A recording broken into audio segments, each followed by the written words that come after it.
Olá, boa noite a todos vocês.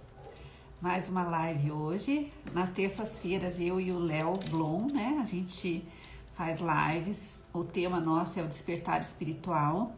O convidado de hoje é o Amaury Matos. Ele é escritor e ele vai nos contar sobre a trajetória de vida dele, né? Sobre como foi o despertar espiritual na vida dele e todos os desdobramentos desse despertar, do que aconteceu, sobre o livro que ele escreveu, e sobre o vasto conhecimento que ele tem dessa busca pelo saber, né? Ele é um buscador, né? Eu conheci o Amaury, ele fez um atendimento comigo de leitura energética e foi ali que eu conheci ele. Ele assistiu uma live minha e entrou em contato comigo e fiz um atendimento para ele de leitura energética. Nesse atendimento eu vi assim, a gente conversando, vi que ele é uma pessoa muito culta, né? Tem muitos conhecimentos e um buscador, né? E uma pessoa interessante assim para contar para nós a sua história, né? E cada vez que a gente vai conhecendo mais sobre o despertar das outras pessoas, a gente vai compreendendo muitas coisas que acontecem com nós mesmos, né? E a intenção nessas lives aqui que eu e o Léo temos feito é trocar figurinhas, é interagir, esclarecer dúvidas. Vocês que assistem aqui no chat também podem contar coisas, fazer perguntas e passar informações, e juntos nós vamos caminhando aí nessa trajetória evolutiva nossa, né? A gente sabe que o despertar é necessário, né? E que a gente está nesse caminho da ascensão. E vamos ascensionar juntos, vamos dar as mãos, né? E ajudar uns aos outros, trazendo conhecimento, trazendo também questionamentos, que os questionamentos sempre nos impulsionam para frente, né? Então é isso. Boa noite, Dina. Boa noite, Silvia. Boa noite, Margarete. Boa noite, Zélia. Léo, boa noite a todos vocês. Vou aguardar então o Léo entrar na live.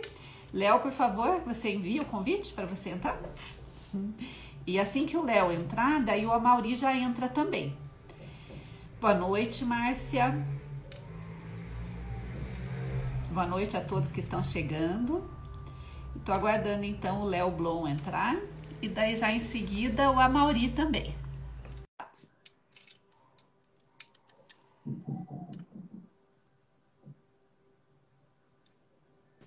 Ei, criançada! Uhul! Feliz Dia das Crianças! Feliz noite das crianças, que o dia já foi. Então tá bom. Eu estava todo empolgado aqui com a minha criança. A tua criança Tá interior. Boa noite, pessoal.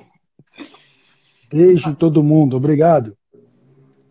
Então, eu estava contando para todos ali sobre o Amaury Matos, né? Sobre o convite que eu fiz para ele, né? Ele foi convidado para essa live para contar a história, a trajetória de vida dele. Ele é um buscador também. Eu conheci ele da mesma forma que eu conheci você, né? Através do atendimento que eu faço de leitura energética. Fico muito feliz desses atendimentos estarem me trazendo pessoas tão maravilhosas como vocês todos. Tom. E vamos agora. Boa noite, Marli.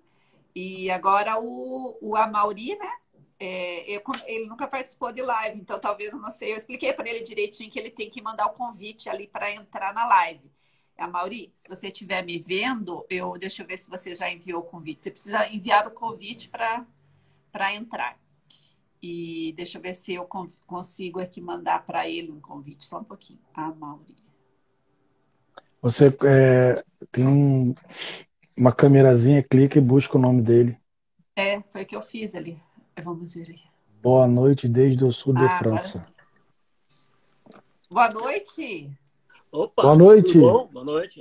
Tudo bom? Eu vou pedir para vocês dois ajustarem a câmera para a diferença aqui do teto não ficar muito, para vocês não ficarem muito distantes. Para o pessoal conseguir ver vocês melhor. Como é que Léo, tá, você também. Foi?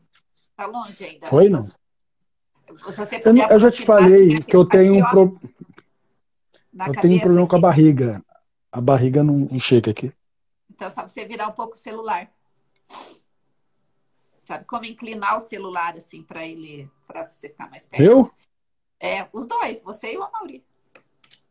Vocês viram que eu sou comandante, né? Eu vou comandando aqui.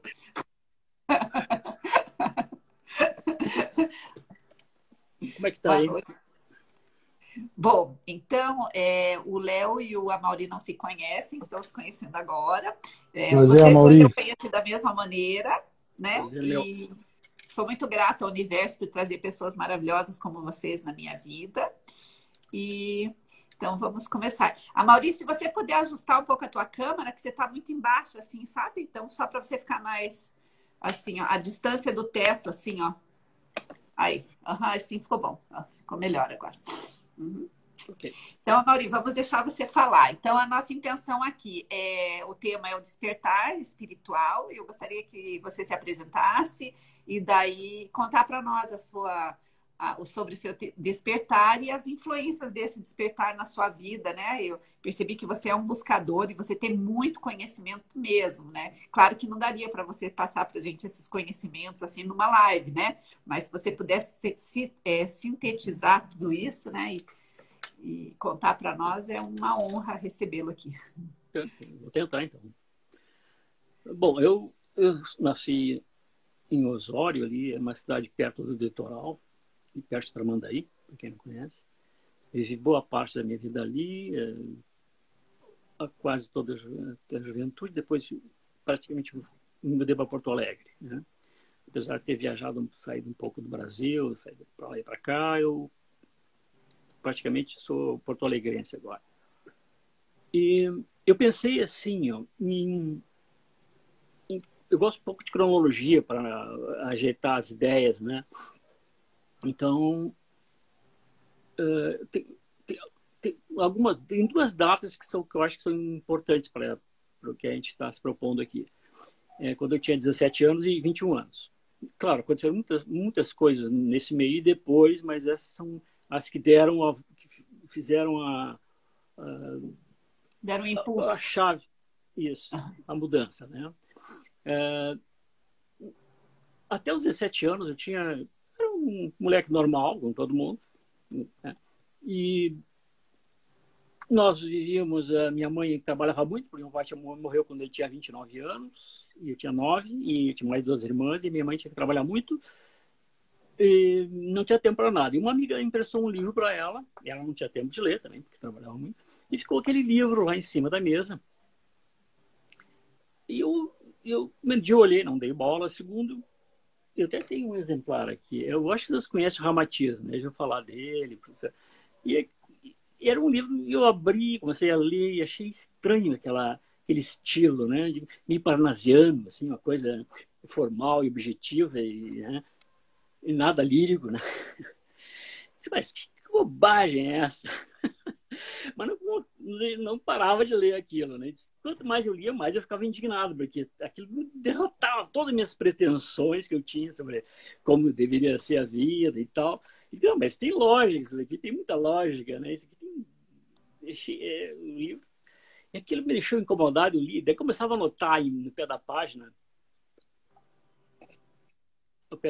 assim, tem falar sobre chakras, o que é isso? Eu anotava aquilo para pesquisar depois. Na década de 70, isso, não tinha internet, não tinha nada, difícil achar temas em literatura, né? Mas um pouco depois eu já estava recebendo os ensinamentos Rosa Cruz, eu sei, acho que era no Paraná, centro até, e eles mandavam monografias. Eu nunca entrei em ordem nenhuma, assim, jurei nada, mas tive várias, mas nunca... Sempre saía, como acontecia alguma coisa, eu saía antes. Eu acho que esses universalistas são assim, né?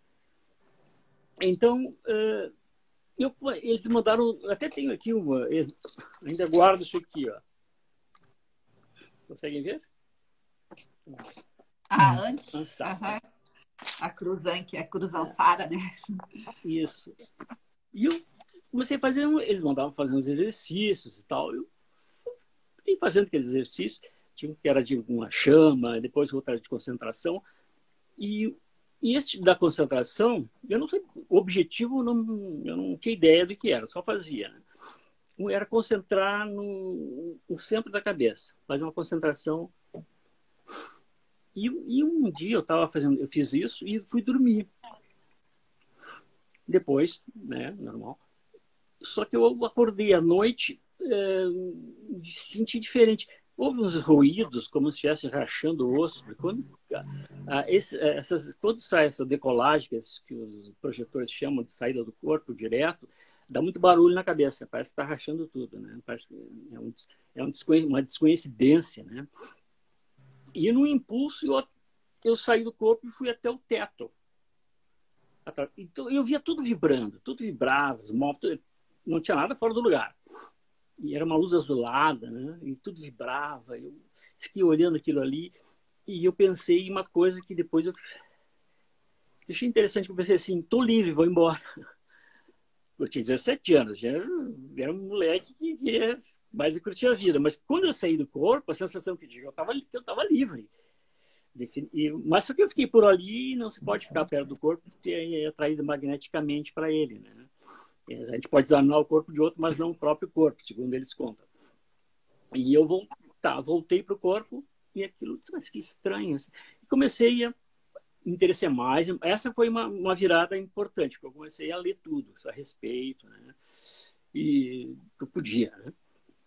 E aconteceram mais algumas coisinhas e tal, acho que não veio o caso. E aos 21 eu estava em Porto Alegre.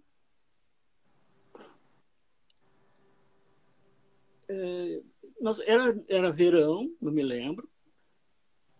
E estava quente, nós estávamos bebendo cerveja, amigos, imagina, não, nada demais, né? Guri fazendo, se divertindo. E era uma festa, tinha um amigo meu que não bebia.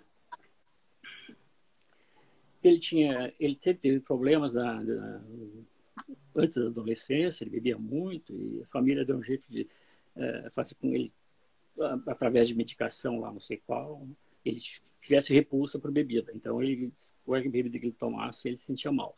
E aquele dia ele não estava bebendo, né? E eu achei que era, na minha ignorância, eu achei assim, tá querendo ser melhor que os outros. E por não sei porquê, antes disso, antes de falar com ele, aconteceu uma coisa que tinha me ligado, né? Alguém jogou uma caixa de fósforo em cima da mesa e ela ficou de pé. Eu peguei aquela caixa e disse, olha, a uns 2,5 metros, assim, tinha um quadro na parede, eu disse, eu vou jogar essa caixa de fósforo em cima do quadro. Mas eu não estava blefando, eu tinha certeza que ia fazer aquilo. Ali eu já tinha desconfiado que uma coisa estava diferente, né?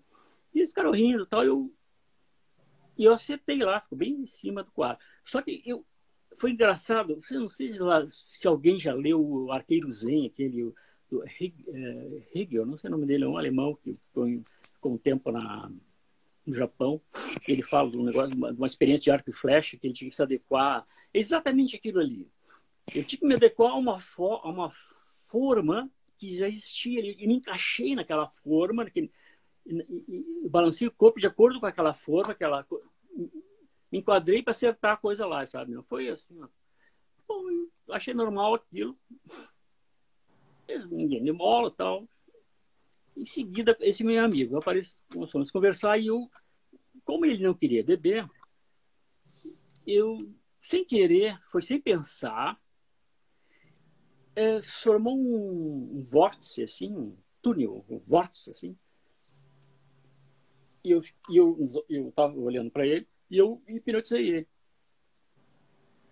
Tudo, em volta eu não ouvia nada, está tudo distante o som, só aquela coisa. E sem pensar, eu não estava pensando nada, porque foi assim, automático, não sei por que aconteceu aquilo. E eu fiz ele, agora tu é um cachorro, tu vai ficar assim. Ele fez exatamente o que eu pedi, ficou de pé lá, ficou lá de pezinho. E era favo. E em seguida eu me assustei com aquilo. Eu digo, mas isso não está certo, isso está coisa desagradável, né? E fiz ele voltar ao normal, ele não lembrou, achou que era piada, que eu tinha hipnotizado ele, e eu disse, mas tem uma coisa errada, uma coisa não está certa. Depois dessa, eu disse, eu vou embora daqui que tem uma coisa errada, né? Me despedi, não gostaram que eu saísse, porque era festa e tal, traga prazer, vai embora, né? Mas eu fui, eu estava desconfortável ali. E no trajeto, eu eu caminhava aqui uns 300, 400 metros até onde eu morava. Eu comecei a sentir uma coisa estranha, assim, mais ou menos na região pubiana, assim, uma energia, né, subindo. Mas não pensei que fosse Kundalini ou coisa parecida, porque ela subia num vórtice, assim, da base da coluna, passava pelos ombros como um triângulo, assim, e parecia um fogo, né? E aquilo me assustou, parecia real. Eu digo, eu temi pela minha integridade física, eu achei que ia pegar fogo, né, sabe? Não que eu tivesse lembrado aquelas combustões espontâneas que acontecem, né? Não, mas aquilo me assustou, parece que eu ia morrer. E de fato, né? Antes que eu chegasse em casa, depois desse processo, quando terminou esse fenômeno, o meu nome não significava nada para mim. Eu não tinha mais, eu sabia que era Mauri, mas não tem nada a ver comigo aquilo, não tinha nada a ver comigo. E ficou uma calma absoluta. E eu sei que eu fui lá morar com os amigos no sítio deles, conversei com ele, percebeu que estava acontecendo umas coisas estranhas, porque eu adivinhava o que ele pensava e tal, e ele queria conversar comigo. No outro dia nós fomos lá num restaurante, uma Mariotti, para bater um papo, né? Ele queria saber o que estava acontecendo. E eu estava num estado que qualquer coisa que alguém perguntasse, eu tinha como responder, dentro das minhas condições, do meu conhecimento, né? Qualquer coisa. Só que ele fez uma pergunta, na verdade não foi uma grande pergunta, muito complexa. Como é que é? Como é que é o quê, né? Não é coisa que se faça. Mas eu tinha sempre o ímpeto de responder aquilo, não tinha como não responder aquilo. E na tentativa de ter mandar uma resposta para ele, a minha mente viajou como uma marcha de carro, uma engrenagem, assim. Ela subiu uma oitava, depois mais uma e mais outra, como se tivesse sido uma fonte. E voltou, e eu percebi uma coisa que até hoje a física quântica fala bastante disso, né? Que tudo está ligado e tal. Então, eu percebi isso imediatamente, né? Tinha uma mesa assim do lado, tinha um pote, né? E eu tinha certeza que todas as coisas físicas estão ligadas umas nas outras, que não existe separação nenhuma. Isso eu tinha certeza absoluta naquele momento ali, né? E daí eu disse para ele assim, olha, todas as coisas estão ligadas umas nas outras. Claro que para ele não serviu para nada. Pô, ele fez uma pergunta estranha, né? Uma resposta que ele teve foi essa. Se ele perguntasse uma coisa mais específica, talvez. Daí ele disse assim, eu acho que ele disse, o que está dizendo é muito superficial. Aí aconteceu um fato muito estranho. Eu comecei a falar e eu não ouvia o que eu estava dizendo. Eu me deputava, eu sabia que eu estava falando, mas não conseguia ouvir. Eu não sei o que era isso. E ele começou a ficar assustado. Eu me lembro que aquela zona de conforto dele, ele começou a se encolher um pouco, os olhos se regalaram, assim. E ele mas aí ele falou e eu ouvi, mas está querendo te aprofundar muito. E daí foi a deixa. Daí eu disse, então vamos ficar no superficial? Bom, não serviu para ele aquilo. Eu sei que é isso. Eu gostaria de encontrar ele um dia para saber o que eu falei, porque eu não lembro, não sei, não tenho a menor ideia, né? E depois me despedi, eu disse, olha, eu estava dando adeus para os seus amigos, eu morava junto com eles, eu ia morar com a minha mãe, que queria ir para a Europa e tal, e eu vou poupar dinheiro e agora está na hora de ficar lá. Isso durou, e continuou esse processo, né? Semanas, assim, esse estado. Então, assim, para mim era bem-aventurança aquilo ali, o estado de bem-aventurança. Quando as pessoas dizem felicidade e bem-aventurança, são coisas completamente diferentes. Felicidade é uma coisa mesmo mundana, é ligada, eu acho, a satisfações e ganhos. A bem-aventurança é outra coisa. É um estado absoluto, 24 horas por dia. 24 horas por dia, porque quando eu dormia, eu não sonhava. Quando eu estava em Osório, quando começou esse processo, eu comecei a praticar lembrança de sonho, técnica para lembrar sonho e tal, né? E até hoje eu lembro quase tudo que eu sonho vários durante a noite, mas nesse período eu não lembrava de nada. Então era muito estranho assim a coisa, porque o sono vinha repentinamente, assim, de uma hora para outra, e eu ia dormir em 2, 3, eu acho, 1 minuto, no máximo. E eu não me mexia da posição, eu ficava em dorsal. Então a impressão que eu tinha, claro que passava o tempo, porque era de manhã, né, mas se não tivesse essa referência, é como se não tivesse tempo, porque eu fechava os olhos e abria e era de manhã. Eu piscava e era de manhã. E eu levantava completamente energizado e, né? E aquilo era toda noite. Toda noite. Eu trabalhava na Caixa Econômica Federal, no centro de Porto Alegre, e naquele tempo eram 4 horas de manhã e 4 horas de tarde, e havia intervalo de 2 horas. Então eu voltava, eu ia até a casa da minha mãe, almoçava, dava tempo, pegava um ônibus. Mas eu não queria olhar nos olhos das pessoas, porque eu sabia que ia acontecer alguma coisa. E uma vez, sentou um rapaz do meu lado, e eu não olhava, eu olhava para fora, para a janela, não queria olhar para ninguém. E esse rapaz vai falar comigo, ele está com um problema. Eu nem tinha visto o rosto dele. Eu sei que daqui a pouco ele me perguntou as horas, e depois entrou uma conversação, e eu sentia tudo que estava sentindo. Eu não sofria com isso, mas eu sentia todo aquele problema que ele tinha. Eu comecei a descrever e ele ficou muito impressionado. Ele queria falar comigo, disse, vou ter que ir no tua casa, vai ter que me ajudar. E eu disse, eu não gostei daquilo. Eu disse, esse negócio não dá muito, isso aí não acaba bem, esse tipo de coisa. Esses filmes nós já vimos, essas coisas acabam mal. Vai ler Krishnamurti, eu lia muito Krishnamurti, né? E comecei a entender um pouco o pensamento do Krishnamurti depois desse processo todo. Vai ler Krishnamurti aqui, que é interessante e tal, e tal. E, esse negócio, bom, tá. E continuou esse processo, um serviço assim, eu estava trabalhando. É ideal, assim, é uma coisa interessante, porque esse estado, nada te faz mal. Tu nunca vai estar no lugar errado, na hora errada, e ninguém vai te incomodar nunca. É um negócio impressionante. É uma coisa fantástica, né? Mas eu não tinha... outra coisa. Eu não tinha gênero. Nesse período, eu não tinha gênero. Era só ser. Não tinha gênero, né? E não me incomodava também com isso, né? E eu não tinha processo de pensamento, eu não pensava, não precisava pensar. Era a intuição pura. Então, se alguém entrasse em relação comigo, eu era obrigado a entrar em conversação e tal, e sempre tinha como... E eu trabalhava na parte jurídica da Caixa Econômica Federal, tranquilo. Às vezes eu estava lá, assim, vai tocar o telefone, tocava o telefone, e era para fulano, esse tipo de coisa.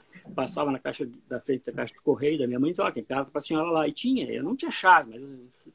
Isso eu fazia sem pensar, não sei se chamou muita atenção, não. Até que um dia, eu disse, vou escrever. Aí começou, né? Essa parte mais interessante da história toda. Vamos escrever. Então tá, vamos lá. E comecei a escrever uma história, que é uma parábola dos 10 viajantes, né? E eu não precisava pensar naquilo. Mas eu não estava inconsciente tampouco, né? Eu estava pela minha... Eu só ia escrevendo. Então era assim, eu escrevia, via um sono e eu ia dormir imediatamente. Podia parar no meio da frase. Eu ia dormir imediatamente. E acordava e ia trabalhar. E esqueci o assunto, ficava lá 4 horas, voltava para almoçar depois umas 4 horas. Quando chegava em casa, voltava no apartamento da minha mãe, eu comia alguma coisa e agora vou escrever de novo. Podia começar na metade da frase, não tinha problema. Mas não era uma coisa que eu tinha... Eu não entendo esse processo. É como se eu tivesse já escrito isso antes de nascer, sei lá, não tenho ideia, né? Bom, aí eu ia produzindo isso e eu não consigo... essa parábola, ela não é nada complexa. É uma parábola, são 10 personagens que vão se encontrando. É um noivo, um tímido, um pobre, um rico, um sacerdote, um general, um sábio, um artista, um doente, um noivo. São 10. Que acabam encontrando o homem no meio-dia lá, né, na estrada. Eu não teria condições, até hoje, de fazer aquilo. É concatenada, sabe? É toda certinha, assim, e enxuta, tudo enxuta, não tem estilo.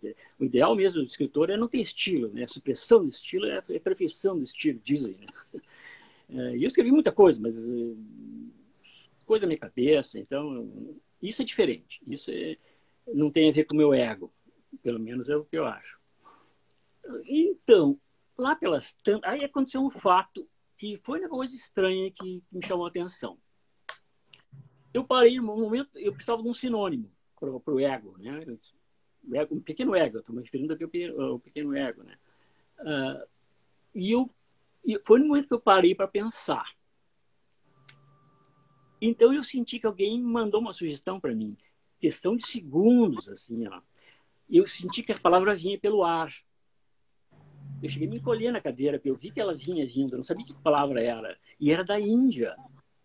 Da Índia, sei lá quem estava lá na Índia que estava prestando atenção em mim, mas a palavra entrou assim como um fio de telégrafo. T-I-G-R-E. Tigre. Tá aí, tigre. É um bom sinônimo para o ego, né? Tigre. Eu usei aquela palavra ali para continuar a história, né? Muitos anos depois, eu encontrei um livro do italiano Giulio Zévola, que é um intelectual que, assim como o René Guénon, eles trabalham com a tradição, só que tem umas diferenças. O Évola é mais monárquico e o Guénon já é para o outro lado. Acabou até a Islândia.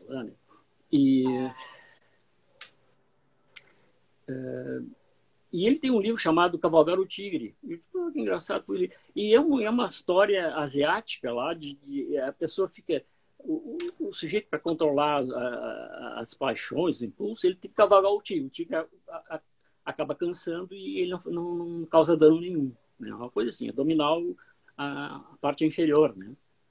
A gente olha aqui, mas isso muito tempo depois. Né? Então,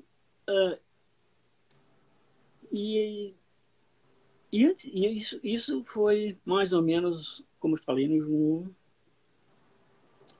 verão. Um pouco depois,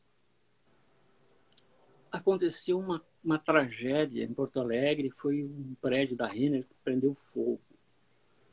E eu parava um pouco antes e ia caminhando até o meu trabalho. Ficar no meio, ficava esse prédio. Eu estava chegando lá quando estava acontecendo incêndio. Uma coisa horrorosa, morreu muita gente. E era um prédio muito mal feito. Me lembro de ver gente abanando com lencinho, numa janela gradeada que não conseguiam abrir. Acabaram morrendo, né? Um cara se jogou lá de cima. Eu contei no relógio, os bombeiros demoraram 20 minutos para chegar. Estava uma multidão ali embaixo, aparecendo aquilo ali. E daí chegou a brigada para conseguir lugar dos bombeiros e chegou, né, afastando o pessoal daquele jeito, né? E eu fiquei ali. O lugar mais seguro que tinha era o caminhão dos brigadianos. Quando eles desceram, eu subi no caminhão e fiquei lá em cima. Eles ficaram batendo em todo mundo e eu fiquei lá em cima, olhando para aquilo. Não aconteceu nada comigo. E eu olhei para a janela e eu vi um cara lá em cima que parecia o meu colega da Caixa Econômica Federal. Eu digo, não, mas no último andar. Ele estava um pouco para fora da janela, olhando para baixo. Né? E mas tá, aquilo ali, eu acho que é o Lobo, fulano, acho que era ele, né? Mas, bom, passou aquilo ali, eu saí, fui em direção à Caixa, e no meio do caminho, eu encontrei a noiva dele, vindo, caminhando assim, sem destino. Eu perguntei, o que tá falando, o que tá fazendo aí e tal? Ela era a Caixa, né? Ela disse, não consegui ir trabalhar, eu tô muito nervosa, não consegui trabalhar.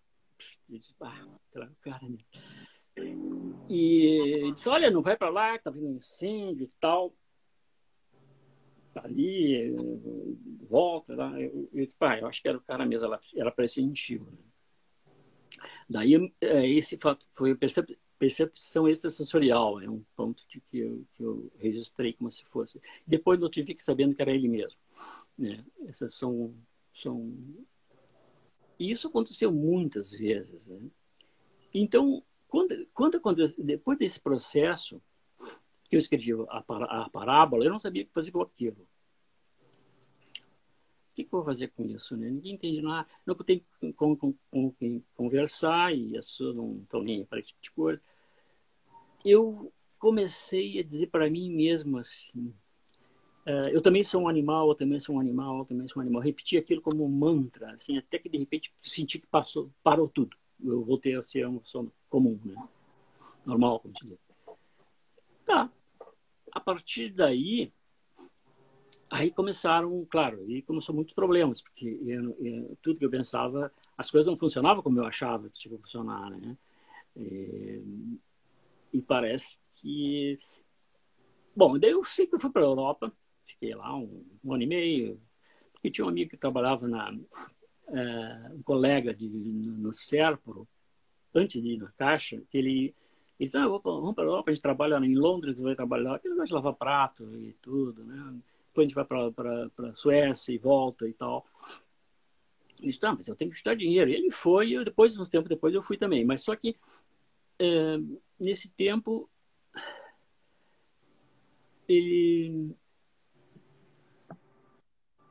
eu tive que sair, pedir demissão da Caixa Econômica Federal, e era concursado e tudo. Ninguém gostou muito, né?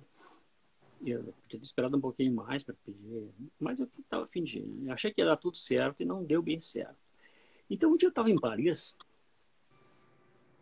num quarto, dormindo lá e tal, e eu sonhei muito com um sonho muito estranho, assim, que era uma sequência de sonhos e que aí, como é que eu vou explicar isso? Começou com uma estrela do mar, era uma estrela do mar. Não era bem eu, porque não tinha um eu ali envolvido, tinha inteligência naquilo ali, mas aquilo fazia parte de mim, de certa forma, né? E ela se mexia assim, se movia, né? Eu não sabia. Para mim, estrela do mar, eu nunca prestei atenção naquilo, era aquelas estrelas secas da beira da praia, né? Eu nem imaginava como é que aquilo andava. E no sonho que ele se movia, era mole e tal, e tal. Imediatamente, depois daquilo, passou para um peixe. Era um peixe. Um peixe sozinho, assim. E engraçado que não tinha braço, né? Ele movia o corpo só ali com o rabo do peixe e as barbatanas e tal. E o mar era uma névoa, assim, eu não sabia o que podia acontecer, daquele podia vir um predador e não ia durar muito tempo mesmo, né? E isso no mesmo sonho. Daí passou aquela situação ali, eu me via como um pato selvagem, sei lá o que, voando, assim, como tinha outro do lado, assim. E eu olhei para o lado, assim, vi uma águia descendo a 1000, assim, né? E, bom, mudou o sonho de novo. Então eu estava numa árvore com outro, era um macaco com outro macaco, discutindo questões de propriedade. Isso tudo é um sonho só. Que engraçado, né? Depois disso, daí eu falei para um amigo meu francês, ele disse, tu é um mutante, não sei o quê. Bom, eu nunca entendi. Mas aí isso me levou a pensar mais tarde o que significa isso, né? Porque toda essa história, eu comecei a pensar, por que as pessoas não entendiam a parábola? O que eu fiz depois? Depois que eu voltei, eu não sabia, não vou, ninguém publica parábola, isso é uma coisa que não existe, não tem nem esse gênero, não existe, né? E eu vou colocar dentro de uma história ficcional, e como se fosse um segundo, aquelas coisas, um livro dentro do livro, isso é um macete muito usado em literatura. Só que ficava uma história muito longa, não é por aí, eu não posso fazer uma história longa e colocar parábola, uma coisa não pode fazer sombra para outra, eu tenho que... Ele teve várias versões, nada funcionava, até que década de 90. E antes disso, eu voltei, fiz um negócio com uns amigos, abrimos um bar que até hoje funciona, ficou famoso, o Ocidente, às vezes falar. É coisa de louco aquilo. Bom, e eu comecei eu lia muito, a literatura que eu tinha era as revistas Planeta, mas quadradinhas, na época saíam umas revistas, a Planeta tinha umas revistas quadradas, né? Era um esotérico daquilo ali, não tinha mais nada, muito mais coisa, né? E eu vi que o Valdo Vieira ele estava produzindo um livro, é um livrão de experiências fora do corpo, né? Cara, que interessante e tal. Daí eu escrevi para ele, perguntando como é que eu adquiri o livro. Ele não tinha publicado ainda. E eu acho que essa experiência que eu contei para ele, ele incluiu no livro, lá da Concentração no Meio da Cabeça. Está num capítulo lá, né? Bom, e eu comecei a fazer exercícios. E eu sei que, de repente, lá, a tocar a campainha do meu apartamento. Eu morava no quarto andar, tocar a campainha. E... tem uma encomenda para ti aí. Bom, eu fiquei esperando. Subiu um senhor mancando e Eu não sabia quem era, né? Ele não estava gostando muito daquilo ali. Olhou para mim, um moleque, né? Entregar o livro. Ó, a entidade mandou te entregar. Ele me deu o livro, né?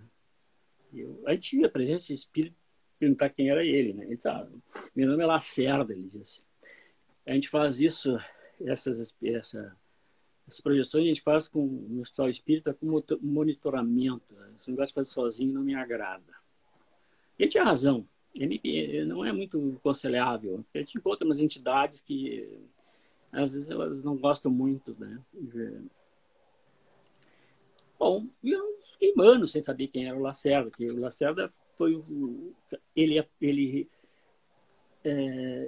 apurou uma prática depois da apometria, o doutor Lacerda da apometria, lá da Casa Jardim, né, de Porto Alegre. Eu fiz um curso de apometria em 2016 aqui em Curitiba até, também em virtude de muitas coisas que estavam acontecendo comigo e de muitas coisas que ativaram em mim quando eu fui num lugar que fazia uma espécie de apometria coletiva, só que era mais estelar, assim. Já não era tanto igual a do Dr. Lacerda, né? Que o Dr. Lacerda, ele que trouxe a informação, assim, da apometria, mas depois disso, daí foi tendo ramificações e desdobramentos, né? Então, hoje tem vários tipos de apometria, mas quem mesmo difundiu a apometria foi o Dr. Lacerda, né?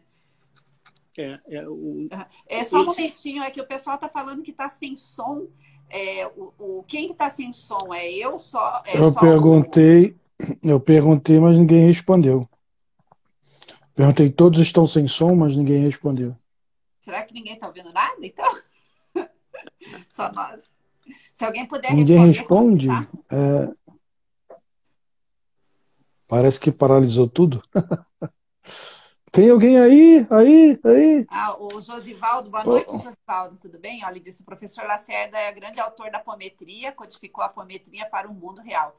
Isso mesmo, eu estudei, eu quis estudar a apometria raiz mesmo, sabe? Que é o que o Dr. Lacerda decodificou, né? Mas parece que ele decodificou, mas ele também pegou esse conhecimento com uma pessoa de um outro país. Eu acho. Um sítio da Costa Rica. Ele modificou o nome e o procedimento.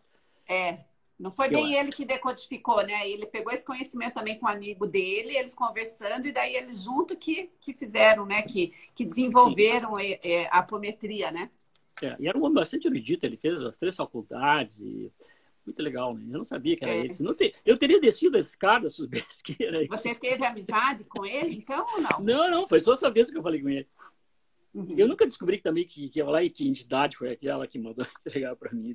Tá aqui, tem livro aqui. Olha aqui, ó, olha o tamanho. Eu acho que vocês conhecem, né? Olha o tamanho do livro. Caramba. E ele mandou entregar para você, o Dr. Lacerda. É um livrão, isso aqui é...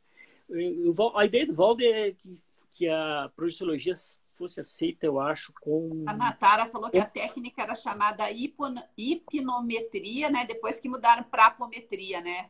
Eu lembro isso mesmo. O Valdo Vieira, eu também fui em palestra dele, estudei um pouco sobre conscienciologia e projeciologia há muitos anos atrás, porque acontecia muito com uma irmã minha que já faleceu, né? Dela sair também fora do corpo, inconscientemente, involuntariamente, e acontecia isso comigo. Eu também fui estudar, né? Daí eu percebi que o despertar, né? A pessoa quando desperta, ou ela começa a buscar e compreender os desdobramentos e tenta buscar compreensão de tudo isso, ou se a pessoa não fizer isso, ela acaba entrando em depressão, ou acontece tanto que essa minha irmã, ela meio que entrou em depressão porque acontecia um fenômeno sério com ela, a gente não tinha como, não tinha compreensão, a gente era jovem, a minha família assim simples, a igreja católica que não tinha muitas respostas, e mesmo nos outros lugares não tinha resposta, ela acabou tendo assim depressão por não saber até também lidar com tudo aquilo, né? E até depois acarretou num câncer e ela acabou falecendo, sabe? Então, essa questão do despertar, hoje em dia, as pessoas conversam, tem muita informação, muita literatura, muitos livros. Hoje em dia, a gente tem a internet, as mídias sociais, as pessoas vão conversando agora. Antigamente não, né? Muitas pessoas não sabiam lidar com esse, porque acabam, o despertar às vezes acaba até acontecendo muitos fenômenos, né? Que antes não tinha tanta explicação, não era todo mundo que tinha acesso a isso, né? Hoje em dia, graças a Deus, está mais fácil. Tanto que a gente conversa assim, com as pessoas, o pessoal faz lives, aí tem essas etapas do despertar que são gradual, né? Hoje eu tenho percebido que tem muitas pessoas que começaram meio que despertar agora, por último, aí dessa última leva, aí, que foi mais ou menos em 2018, 2019, teve uma leva grande. E essas pessoas que hoje estão até buscando mais, né? Que as pessoas que foram despertando antes, hoje já estão dando aulas, fazendo curso, desenvolveram técnicas, né? E agora tem essa outra leva aí, né? E vai indo, né? É bastante interessante, né?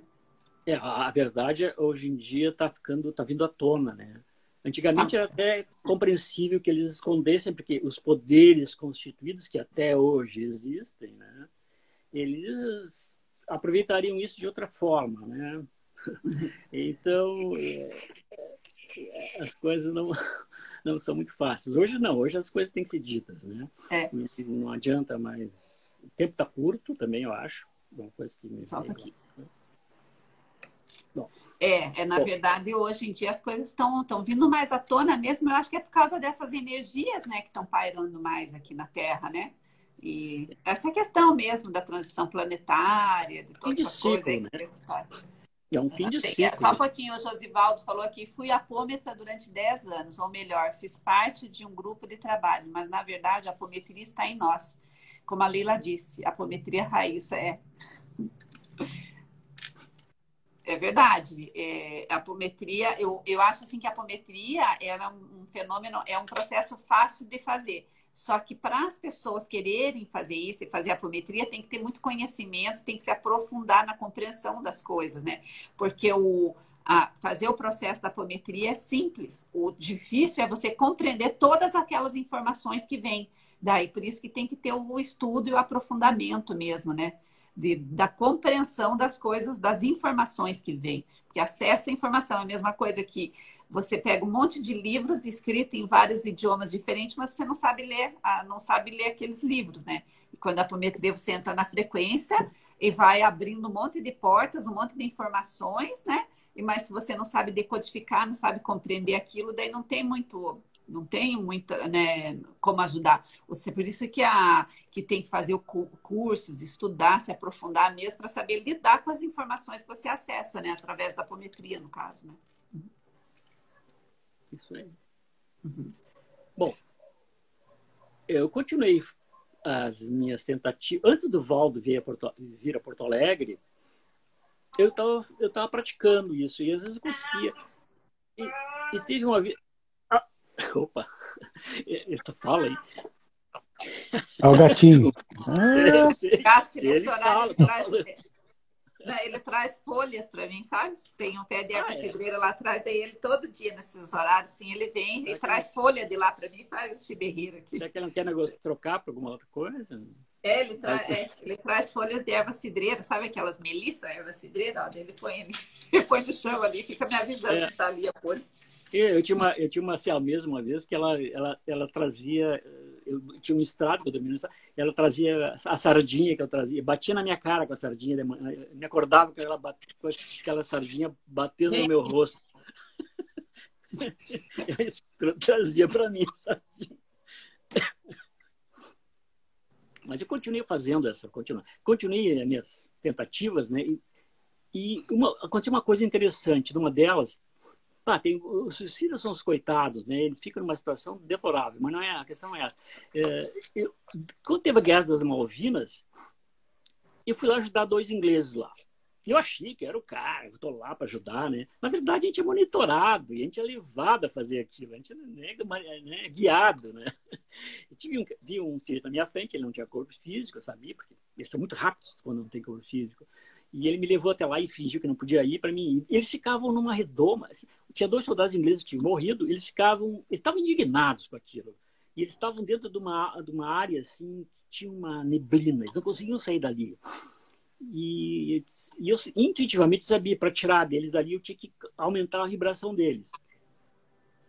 Então, mas eles não queriam ouvir. Então eu comecei a xingar um deles com tudo que eu sabia de palavrão, todos os palavrões, eu xinguei a todas a ascendência dele, descendência, tudo. E ele se indignou com aquilo. No momento que ele se indignou, ele vibrou e eu peguei ele e tirei ele dali. Como assim? Peguei ele pelos braços e joguei ele para cima. Ele saiu daquele plano. Não sei, não entendi também. Ah, isso no plano astral. No plano astral. Isso foi horrível. Tá. Uhum. Mas estavam ali presos. O outro, daí eu ia fazer com o outro, daí veio um reflexo, não entendi muito bem aquilo, para me parar que era o suficiente. Né?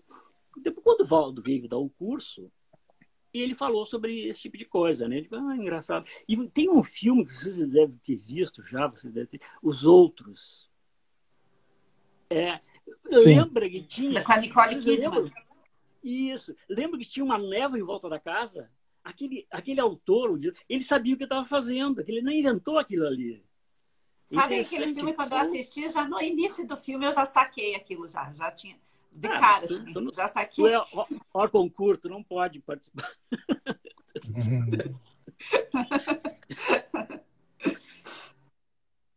E, bom, depois o Valdo veio para Porto Alegre, fiz os cursos com ele, depois ele não via mais, ele veio outros grupos, outras pessoas que começavam a dizer coisas. Aí eu não tinha jogo de cintura, eu tinha uma apreço pela verdade assim, completamente doentio, né? Uma coisa absurda aquilo. As coisas não são assim, né? Em jogo de cartas, se alguém roubava brincando, eu ficava indignado, né? Isso não pode, né? Não pode ser assim. E eles começaram a falar de coisas que eles não tinham vivenciado. Não, mas você não pode falar isso. Daí ele dividiu o grupo, cair fora, né? Quebrou um pau lá.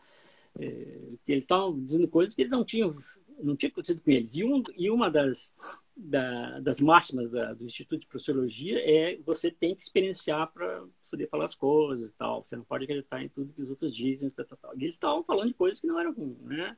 Mas era o papel deles, eles estavam divulgando, né? Então é compreensível aquilo ali. Isso durou. E nesse meio. Aí nesse período eu ainda estava em Porto Alegre, estava trabalhando nesse lugar. Aconteceu. Nós fomos para a praia, eu e um amigo meu fomos para a praia para alugar para o resto do pessoal uma casa para o verão em Canto Grande. Né? E Canto Grande era do lado de Bombinhas, Mariscal, ali, aqui tem uma península. Conheço, aham. Não tinha quase não tinha nada ali naquela época, né? E não tinha lugar nem para ficar. Então, um conhecido nosso, não, pode ficar na minha casa ali, que tem construção. Então, estava quente, não tem problema. Botei o casaco no travesseiro, era chão duro, não tinha nada. E eu tive uma meia projeção, tirei a cabeça, consegui sair só porque tinha uma pessoa, tinha uma menina que eu tinha sido minha namoradinha um ano atrás, de Blumenau, e ela estava ali dançando, só que ela estava toda travestida de seda, rufante com véu, e dançando, né? Ali, só dançando na minha frente, né? E eu fiquei incomodado que eu não conseguia, não que ela tivesse a minha ameação de nada, mas eu não conseguia me mexer, né? Não conseguia me mexer, só tirei a cabeça para fora do corpo, não saía mais do que aquilo, né? E ficar tudo de novo, tudo azulado, eliminado, e aquela criatura ali, dançando. Bom, daí eu pensei, o que significa isso? O que significa isso? Fiquei assim, mentalizei essa pergunta, assim, e veio a resposta.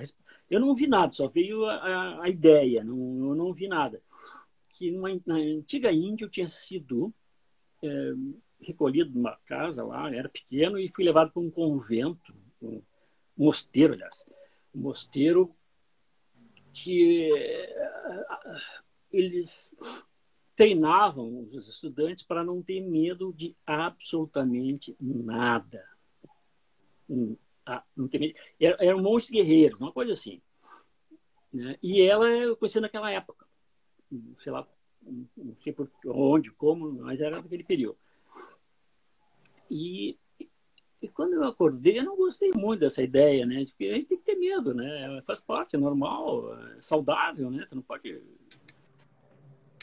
E depois, rememorando muitas coisas que aconteceram comigo, eu percebi que eu agia muitas vezes com esse fundo aí, né? Tipo assim, mandar o cara enfiar o revólver naquele lugar. Não se faz isso, né? E o cara quase me matou. Se não fosse outro segurar, ele ia tirar em mim. Aí, pô, agora eu vou levar um tiro, virei as costas, vou levar um tiro nas costas e vou morrer. Mas não deu nada. E outras coisas do gênero, né? Então, é temerário, né? Esse negócio estranho. Ainda bem que eu tive sorte, né? Nunca aconteceu nada, assim, sempre escapei dessas coisas. E a outra vez, e essa menina, e depois eu percebi, ela, do jeito que ela andava, tinha alguma... A natureza dela fazia... Aquela dança tinha a ver com o jeito como ela era hoje, né? Ela se mexia daquele jeito, ela tinha uma maneira de ser que correspondia àquilo ali que ela tinha vivido, né? Era engraçado aquilo. E outra vez eu sonhei, era um sonho, né? Nítido, né? Eu achei que eu estava lá nesse lugar. Eu via um junco assim, lá ao longe, um junco chinês, assim, tinha um rio, junco, aqueles barcos de junco, né? E a visão veio voltando, subiu uma ravina, traveling de filme, né? Subiu a ravina e tinha uma clareira, aliás, uma clareira, e tinha as pessoas ali, os agricultores, descansando ali. E quando eu vi aquelas pessoas, eu nunca tive tão feliz na minha vida quando vi aquilo. Nunca aconteceu nada numa cidade tão grande como aquilo. E eu fiquei, eu amava aquelas pessoas, né? Eu fiquei feliz com aquilo, impressionado. Nunca... E a visão continuou voltando, saindo daquilo, e eu percebi que não era real, que era uma imagem. Eu estava dentro de uma imagem. Eu acho que eles chamam de risco acástico isso aí. Eu desconfio que seja isso. Que a gente entra, já aconteceu outras vezes, é como um filme, só que está dentro do filme, né? E quando eu percebi que aquilo era uma imagem, eu chorei horror, estava em prantos com aquilo, eu tinha perdido aquilo ali. Né? As duas vezes que eu me lembro, assim, depois outras vezes, com essas tentativas, eu lembrei de outras vidas, assim, mas por alguém ter dito alguma coisa e tal, mas eu não vou falar aqui porque não interessa. Só essas duas vezes são muito claras, né? Uma vez no Egito também teve uma coisa muito interessante lá, no Cairo mesmo. Né? Mas tá, e daí eu fui para a Europa, voltei, comecei a trabalhar nesse lugar, aconteceram essas coisas todas, e eu esqueci um pouco, eu estava muito atribulado e eu não conseguia fazer mais nada, né? Mas até que eu dei conta que aquele serviço ali não tinha nada a ver comigo, eu tinha que ficar fora daquilo ali, né? Estava me incomodando com aquilo. E vendi minha parte e tal. E eu tinha passado num concurso, eu sempre tive sorte em passar em concursos. Eu passei na Caixa, passei no Serpro, passei na Força Aérea uma vez também, com 16 anos. Bom, e eu tinha passado num concurso e tinha esquecido, eles me chamaram, eu não estava fazendo nada, fui trabalhar na Justiça do Trabalho. Né? E nesse tempo todo, eu não sabia o que fazer com aquela parábola, até que eu fiz um teste, fiz uma publicaçãozinha caseira, assim, para ver o que as pessoas achavam. Criei uma moldura literária em torno da parábola, né, para encaixar aquilo como se fosse um ponto bem pequeno, para não ficar muito pesado. E vi a reação, né? As pessoas não entenderam muito bem a parábola, né? Não entendem o que é isso. Mas gostaram muito daquela história, estranho. Esqueci o assunto. Depois, agora, em 2018, eu resolvi de novo fazer isso, fazer uma publicação. Aqui está o... Então, esse livro, você até me mandou um de presente, eu não li ele todo ainda, porque eu não tive tempo, porque eu tenho outras leituras, né, que eu gosto de concluir, eu não gosto de começar a ler vários livros ao mesmo tempo. Eu começo um e termino, depois eu começo outro e termino, sabe? E como quando você me mandou, eu já tinha uma trajetória já de livros para ler, por isso que eu não terminei ele de ler. Mas tem uma amiga minha, a Silvia, que veio na minha casa um dia, e ela viu o livro. E ela pegou o livro ali, começou a ler e gostou. Ela não leu. Não, ela pegou o livro ali, começou a ler algumas coisas e gostou muito, né? Porque o ex-marido, o marido dela, já falecido no caso, ele era escritor também, né? Então ela tem bastante experiência com as coisas e ela gostou muito do seu livro, dos 10 viajantes, né? Daí eu falei para ela, não, eu vou assim que eu puder, eu vou ler sim, né? E, bom, e eu sei que daí eu fiquei pensando muito por que as pessoas não entendiam essas coisas tão simples. Porque quando eu relatava essa experiência transcendente para um amigo meu, que é materialista, é uma pessoa boa, né? Deve ter lá introjetado lá aquela moral kantiana, no fundo, que consegue ser ético mesmo não acreditando em nada e tal. Uhum. Mas ficava aquilo, né? Por que não entendem? Por que fiquei pensando nisso? Daí, comecei a ir atrás dessa resposta, comecei a estudar. Faz uns 4, 5 anos, comecei a estudar por conta da filosofia. História eu sempre gostei, mas filosofia eu achava um pouco... Porque Nietzsche, por exemplo, né? Ele era brilhante, tá, muito interessante e tal, mas ele nunca teve... Nietzsche, mas ele nunca teve experiência assim transcendente. É um perigo esse negócio. Kant também não, o Schopenhauer também não. Então, eles têm uma ideia errônea, às vezes, da coisa, né? Então, se o sujeito, assim, pensa assim, o sujeito é genial, é muito inteligente, ele entra num caminho e começa a ilustrar aquele caminho para os outros, e ele está em um caminho equivocado, ele vai causar dano, muito dano. Né? Negar a transcendência, para mim, já é bom, né? É um problema. Mas será que talvez ele teve experiências transcendentais, mas não quis relatar isso nos livros? Porque tem muitas pessoas que têm experiências e não comentam e não quer. Não... Eu, assim, nos meus atendimentos, assim, nossa, tem pessoas com experiências maravilhosas, transcendentais, que essas pessoas comentam comigo, né? Mas são pessoas que não divulgam, não falam muito, assim, né? E eu, a meu ver, eu acho às vezes interessante as pessoas contarem, porque tem pessoas que sabem lidar com isso. Agora, tem pessoas que acontecem essas coisas e não sabem lidar com isso, acabam ficando com problemas emocionais ou com outras coisas, em virtude, talvez, de não poder pôr isso para fora, conversar com outra pessoa, saber né? Trocar informações, né? Eu acho interessante fazer isso. Mas eu me refiro mais assim à pessoa que produz literatura. E não, o Krishnamurti foi ele teve experiências, tudo, mas ele nunca fala sobre isso. Ele acha que não precisava, né? Sei lá porque, mas ele também lia Nietzsche, parece. Né? Talvez mas era outra época, eu acho, né? Hoje em dia o pessoal está mais falante, assim, então mais expondo mais, né? Talvez. Até estão exagerando um pouco, né? Tem gente inventando coisa aí, né? Tem umas coisas assim, a imaginação aí tá... Eu queria falar um monte de coisa aqui, eu posso? Pode falar.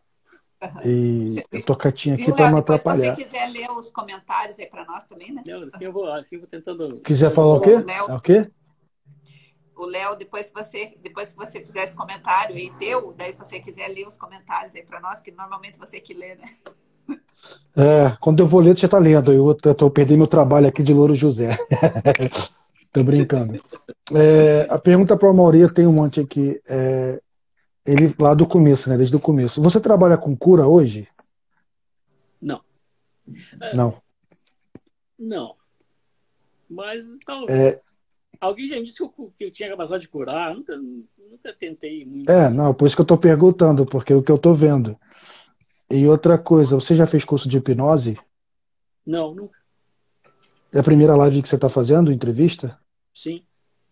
Então nunca fale, não conta mais aquela história da hipnose do teu amigo, não, porque, enfim, não é bem visto por muita gente.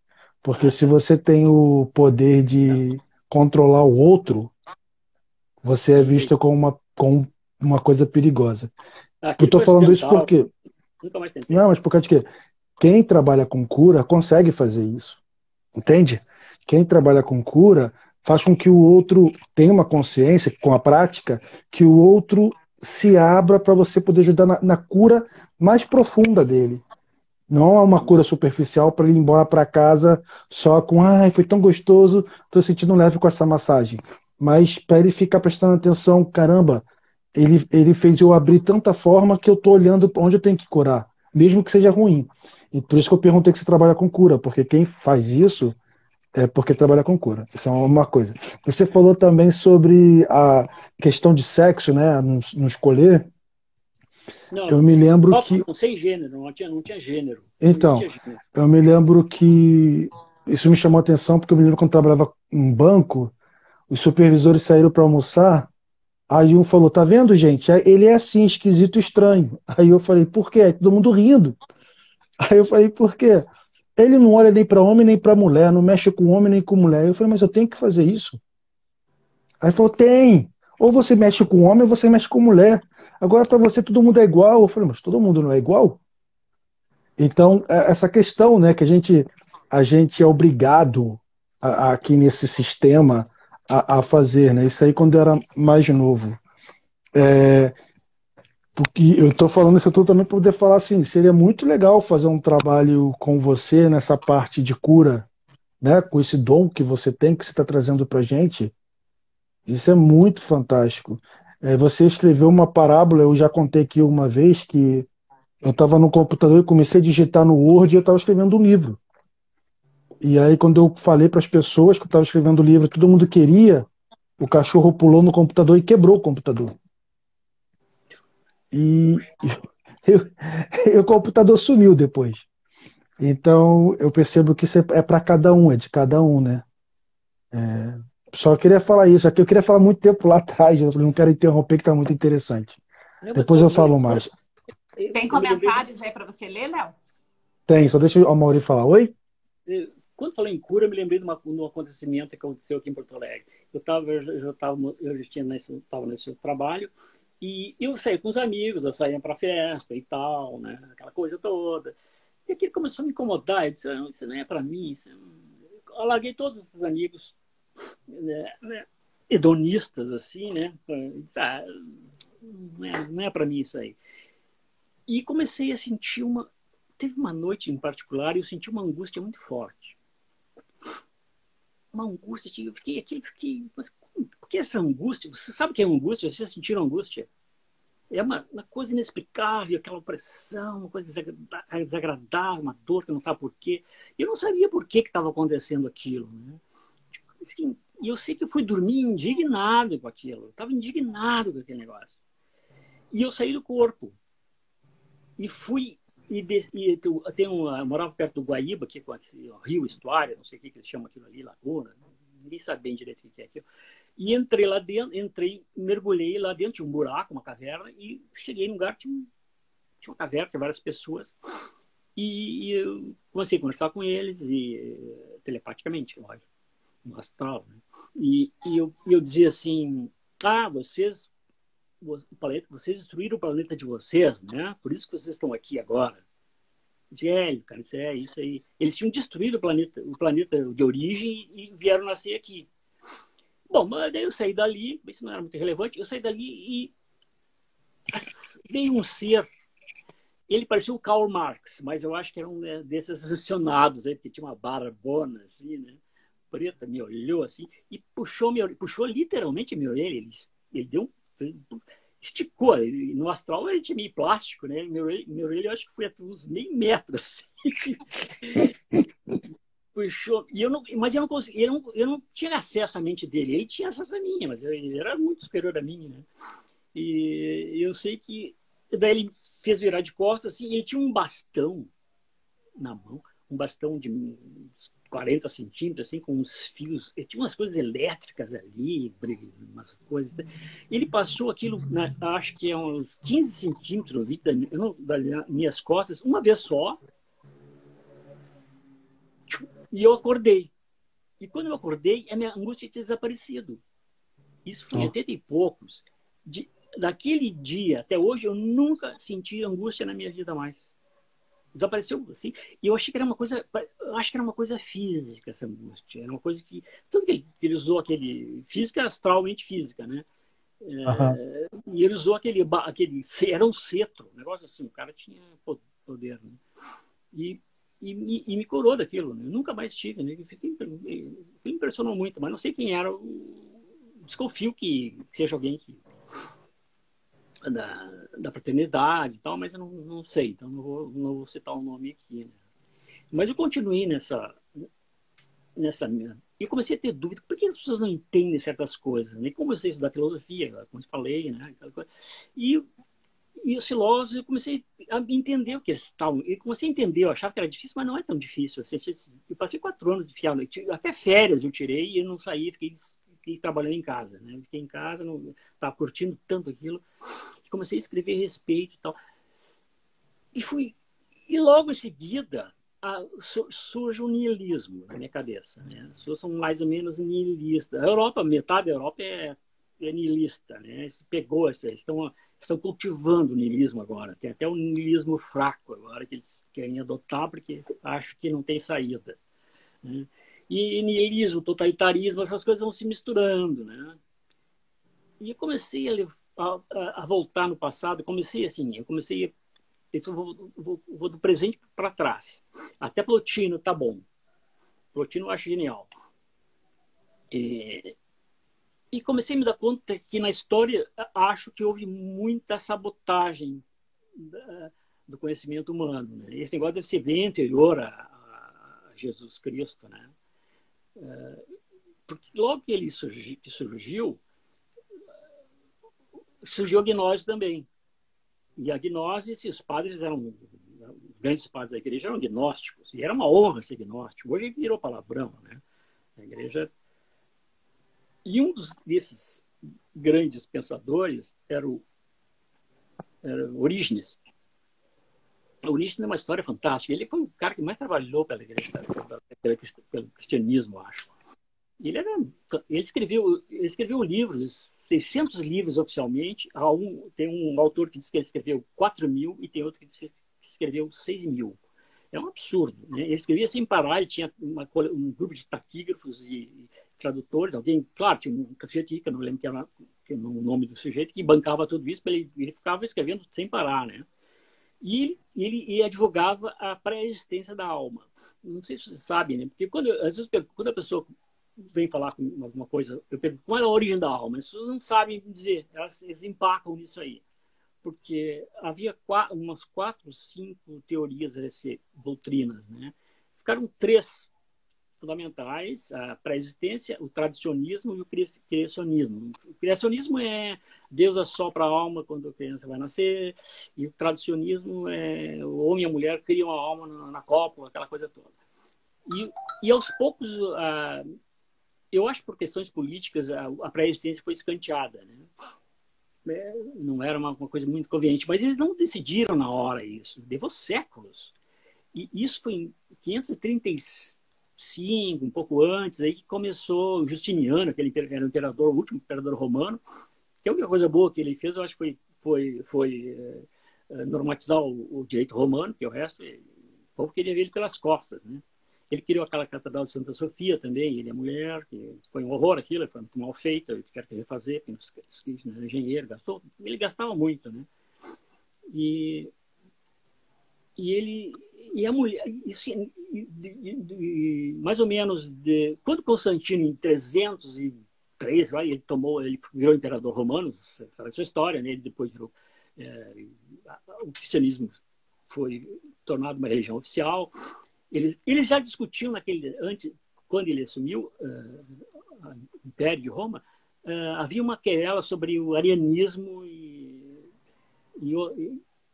a natureza de Jesus, de Cristo. Né? E o Ario era um cara muito sabido, um cara era um sujeito muito bem conceituado, que achava que a natureza de Jesus era diferente da natureza de Deus. Né? Mas o que acontece? Nesse período, parece que a igreja queria um Deus para eles. Né? Todas as religiões tinham um Deus. Né? E o cristianismo não tinha um Deus. Assim, a gente precisava achar um Deus. Né? Então, vamos pegar o Cristo para Deus. Né? Era a ideia, eu acho que era essa.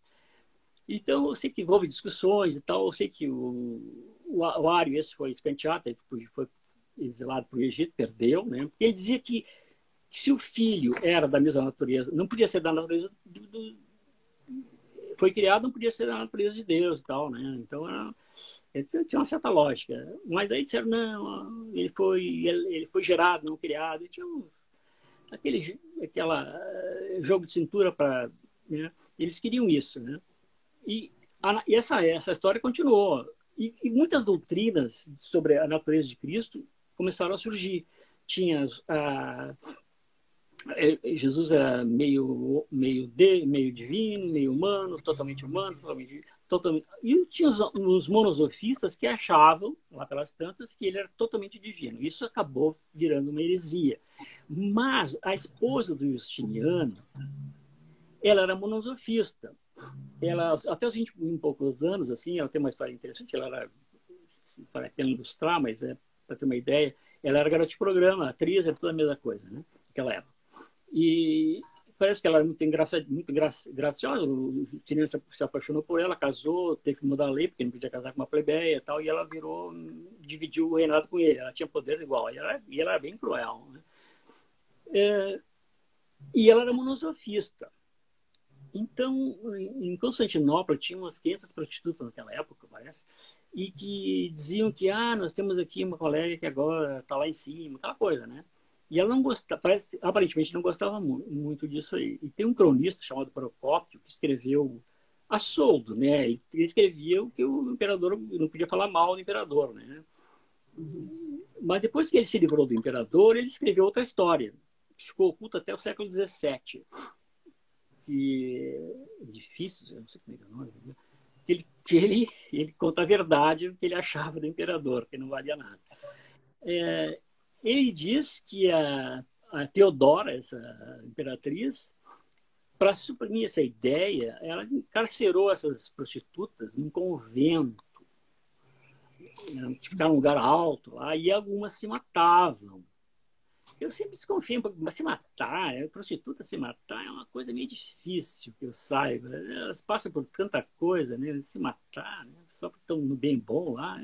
Bom, mas ele disse que ele mandava matar, que ela mandava matar essas mulheres, né? Porque ela queria acabar com essa história porque ela dizia o seguinte: não, assim que depois dessa chacina toda, espalhou-se o boato que ela teria que reencarnar 500 vezes para pagar os crimes, não sei o quê. E ela não queria ouvir isso. Então, ela convenceu o marido a mudar essa história da reencarnação. E o imperador, né? Ele primeiro criou um édito, isso foi o origem era antes do ano 200, né? E nós estamos em 535 e ainda não se decidiu essa história toda. Não foi aí que daí tiraram alguns livros que iam ser canonizados na Bíblia lá, daí por causa disso que tem os livros apócrifos? Não, foi antes, isso foi lá para o ano 200 e pouco lá que eles fizeram. Eles já tinham isso em mente, no ano 180 eles já sabiam que eram os 4, que é uma escolha interessante, né? Sabe como é que foi, né? Ele tinha 270 evangelhos e eles iam discutir qual eram os evangelhos que eles iam escolher, né, e tal. E daí o imperador disse: olha, vamos deixar assim todos os evangelhos embaixo da mesa e amanhã a gente vê quais que vão ser escolhidos, claro, né, tinha. E no outro dia estavam os 4 em cima da mesa, quer dizer, que miraculosamente foram para... alguém tinha a chave, né, logicamente, daquilo ali, né?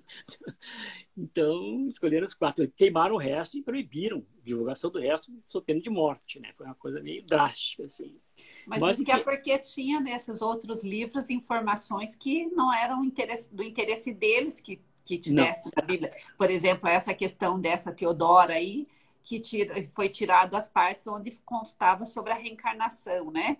E, então, tiraram isso. Aí, por exemplo, tiraram lá o Evangelho de Enoque lá, porque as coisas que ele falava ali não fazia sentido nenhum e o pessoal não entendia aquela linguagem que falava lá dos néfilins e dos caídos e dos deuses e não sei o que lá. Aí de Maria Madalena tiraram porque ela tinha muito mais informação, porque Jesus passou muito mais conhecimento para ela do que para os outros discípulos lá, pelo fato dela ter um QI muito mais alto, ser muito mais inteligente deles. Daí tinha uma disputa entre eles ali, daí eles meio que também foi tirado ali pelo fato da desvalorização da inteligência feminina também, né? Que a Igreja Católica, né, submeteu muito as mulheres, assim, É. nisso, né?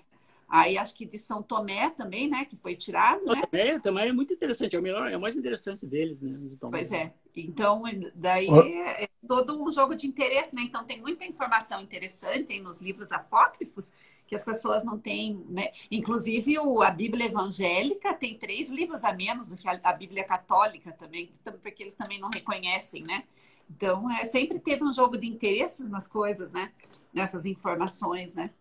Por isso é que o segura aí. buscador, né, vai atrás dessas informações, além do que está disponível por aí, né? Oi, Léo. É só segurar o pensamento rapidinho, porque tem uma pergunta aqui, senão vai passar e pergunta ao nosso amigo se ele já se viu cético algum dia ou numa existência. Se também já se viu defendendo ideais ou ideias extremistas em outra existência. Pintor, egípcio, alquimista. Talvez, eu não tenho certeza, porque pode ser ter sido um pirata. Eu não tenho certeza absoluta disso, mas quando eu era pequeno, eu caí de uma caixa eu brincava de pirata, eu tinha 7 anos, e subi numa caixa com 3 pernas, comecei a balançar naquilo ali, claro que virou para o lado onde não tinha perna, e eu fui de boca numa prateleira, quebrei todos os dentes da frente, e acabou a minha carreira de pirata ali mesmo. Eu estava fazendo uma abordagem, não sei com 7 anos eu dei abordagem, não sei de onde é que eu tirei aquilo, né?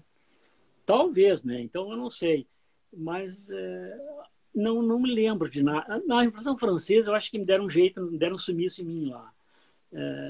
Foi muito engraçado, porque eu estava dando um problema no país e eu fui procurar as autoridades competentes para reclamar do que estava acontecendo, desapropriação, sei lá o que estava vendo lá. E eles mandavam cada vez por aqui, por ali, eu entrando naquela burocracia, eu sei que acabei preso. E daí me lançaram lá num pátio.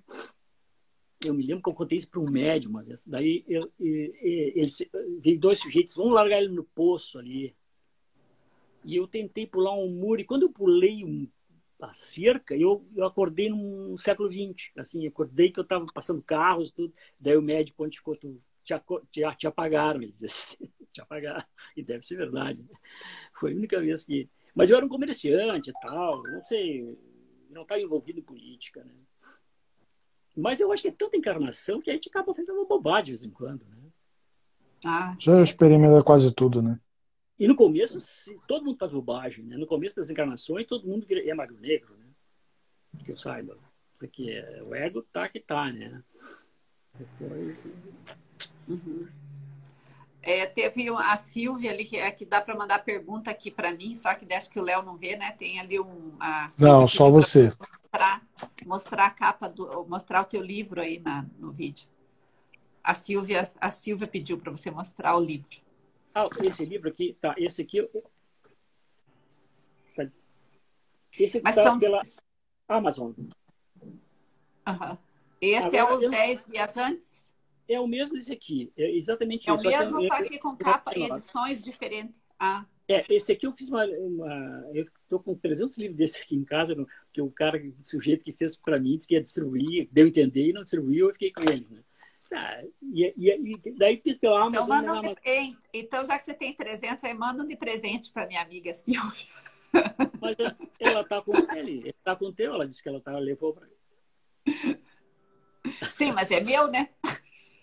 Pois é, eu acho que até eu escrevi alguma coisa, não lembro dele, acho que foi. Uhum. Mas essas coisas começaram a ficar complicadas. E quanto mais daí fui descendo, né, passando pelos filósofos. Na Idade Média tem o Guilherme de Ockham e Duns Scott, que são muito interessantes. Eles já começaram a criar um cisma ali. Depois tem o Avicena. O Avicena é muito legal. Só que o Avicena é muçulmano. E ele, para falar sobre a origem da alma, ele reluta muito, porque ele não pode. É heresia se ele vai falar qualquer coisa que não está ali no Alcorão, né? Assim como a Igreja Católica, Deus sopra a alma na criatura. Isso é uma bobagem, mas não é bem assim. A pré-existência, advogado por origem, voltando àquela história do Justiniano, o Justiniano criou um édito e e aboliu a pré-existência da alma. Porque é o primeiro passo para a reencarnação é abolir a pré-existência. Depois disso aí, tu, né, vai avançando. Né? Como hoje em dia, essas coisas que acontecem aí, que a gente vê que os tribunais vão fazendo aos poucos e vão indo, vão indo, vão indo. E depois ele fez uma coisa interessante, uma coisa duvidosa, que é conclamar um concílio para discutir algumas coisas lá em que ele enfiava essa história da reencarnação e abolia a reencarnação e tal. Só que ele não podia fazer isso, porque ele só pode conceder. Quem tem que pedir o concílio é o Papa. E o Papa estava preso 7 anos em a cárcere privado, uma coisa assim, né? Só que ele mesmo que... E a igreja nunca se manifestou muito a respeito disso. Então parece uma coisa meio ilegal isso aí. Eu acho que foi bem ilegal, porque ficou por isso mesmo. Não é que uma canetada, agora não tem mais reencarnação. Assino aqui que não tem mais reencarnação, acabou. Então, não existe, né? Mas diz que deu um rolo, né? O Paul Bruton é um escritor famoso que viveu na Índia. Ele disse que morreu 1 milhão de lutas por causa dessa história. Não sei se é verdade, mas 1 milhão, que seja metade, é muita gente, né? E ficou. A igreja aceitou essa história. Nunca...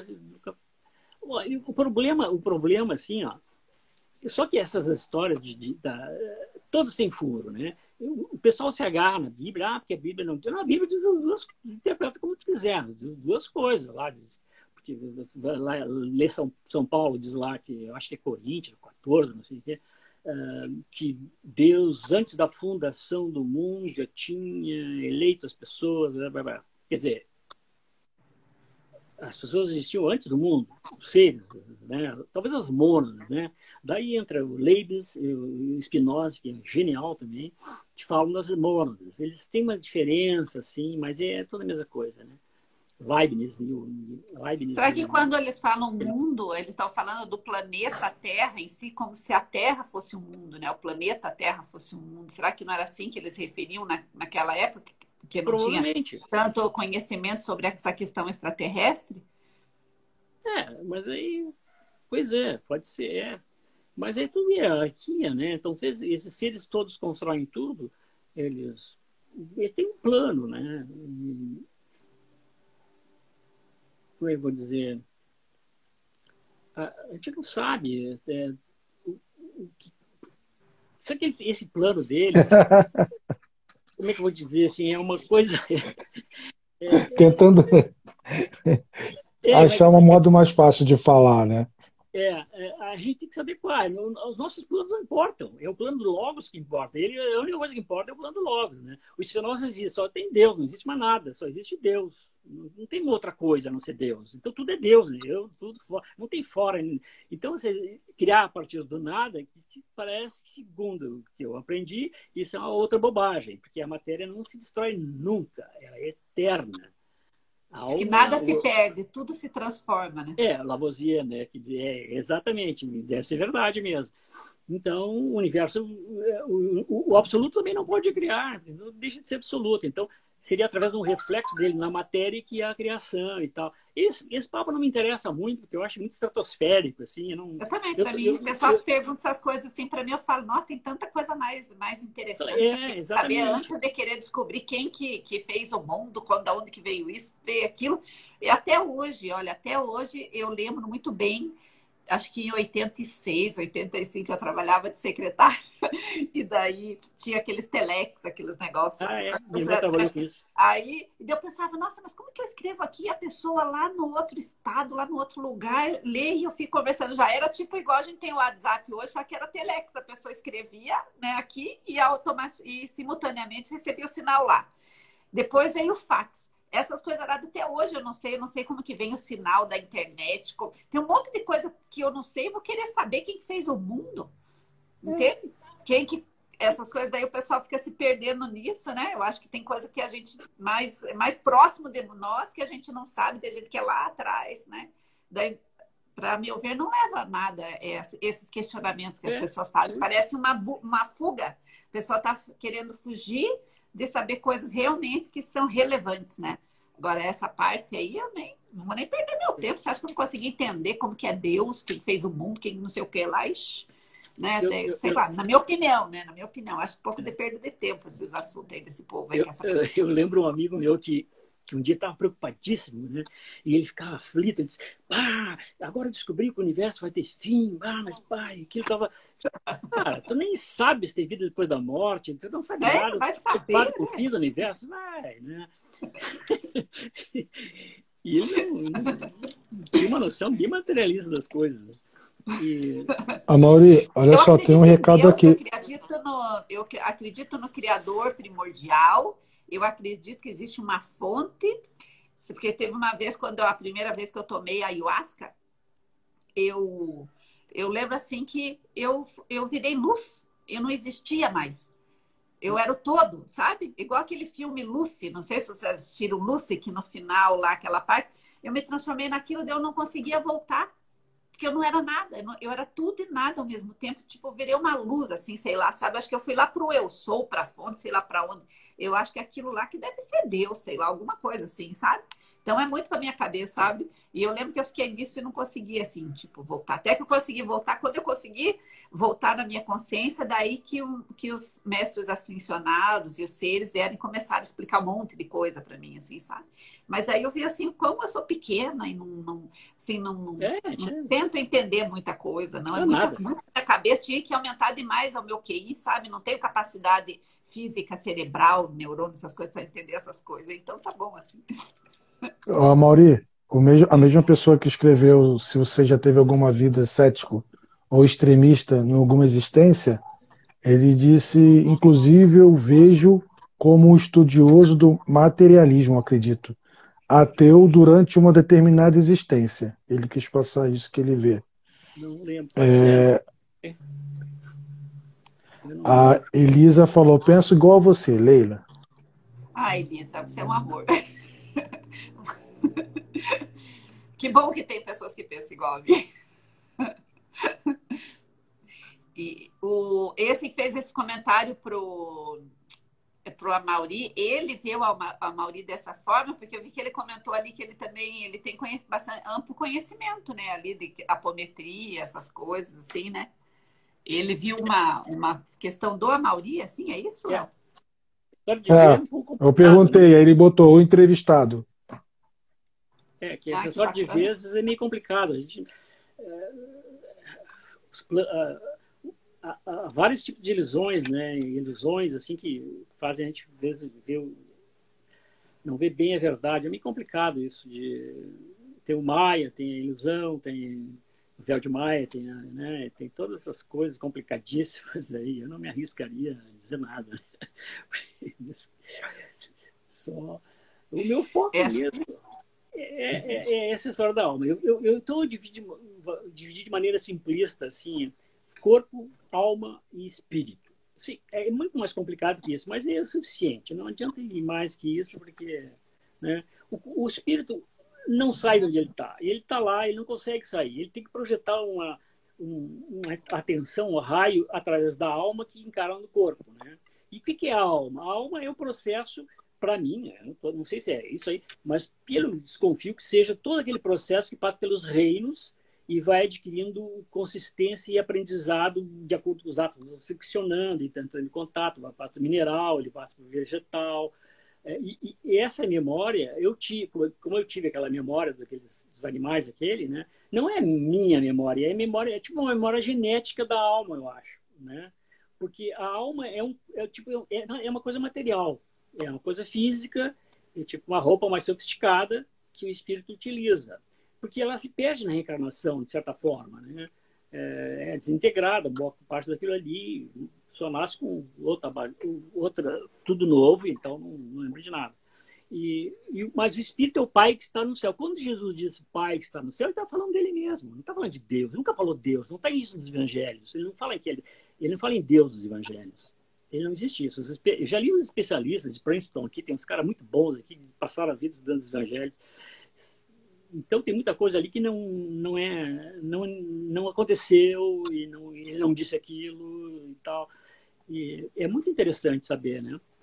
Então quando ele diz o Pai que está no céu, eu acho que ele se referia ao eu superior dele, ao espírito, não sei, que ele estava em contato direto. Então ele era magistral, né? Afinal, não é qualquer um que chega nesse ponto, né? E ele percebia o que estava acontecendo. Ninguém ia fazer nada que ele não fizesse ali. Né? Tanto que ele não enxerga, quando eles caçavam ele, eles não enxergavam ele.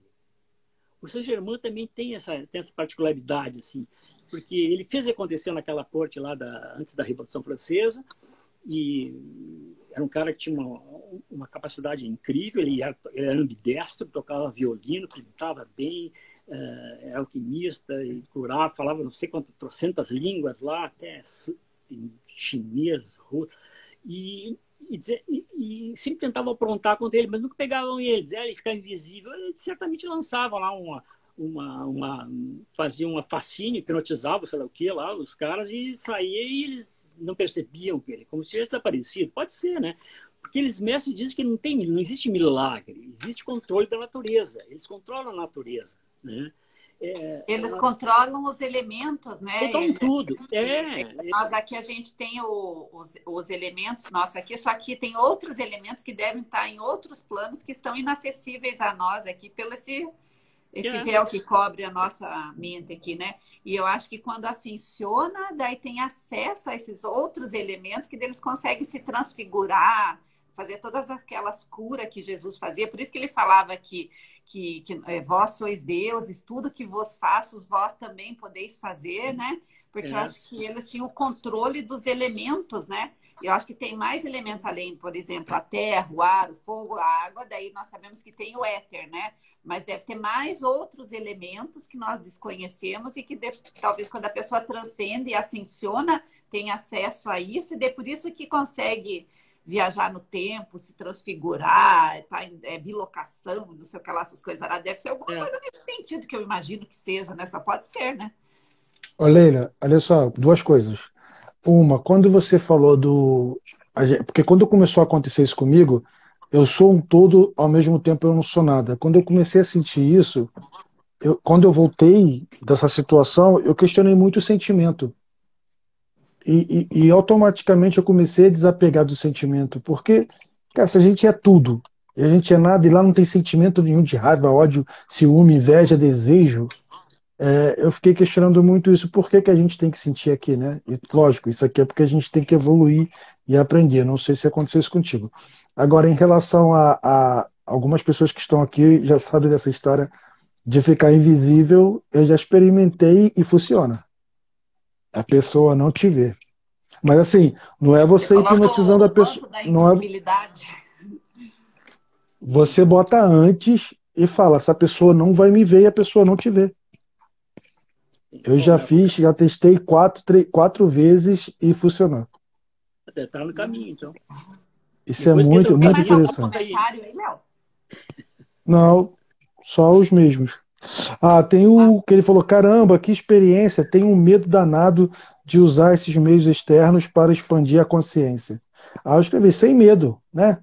Porque o medo é que atrapalha, o medo é que aprisiona a gente. Da minha experiência lá com a ayahuasca, né? Eu acho que ele falou da minha experiência com a ayahuasca, deve ser. A Josivaldo, vamos ver o que o Josivaldo vai confirmar isso.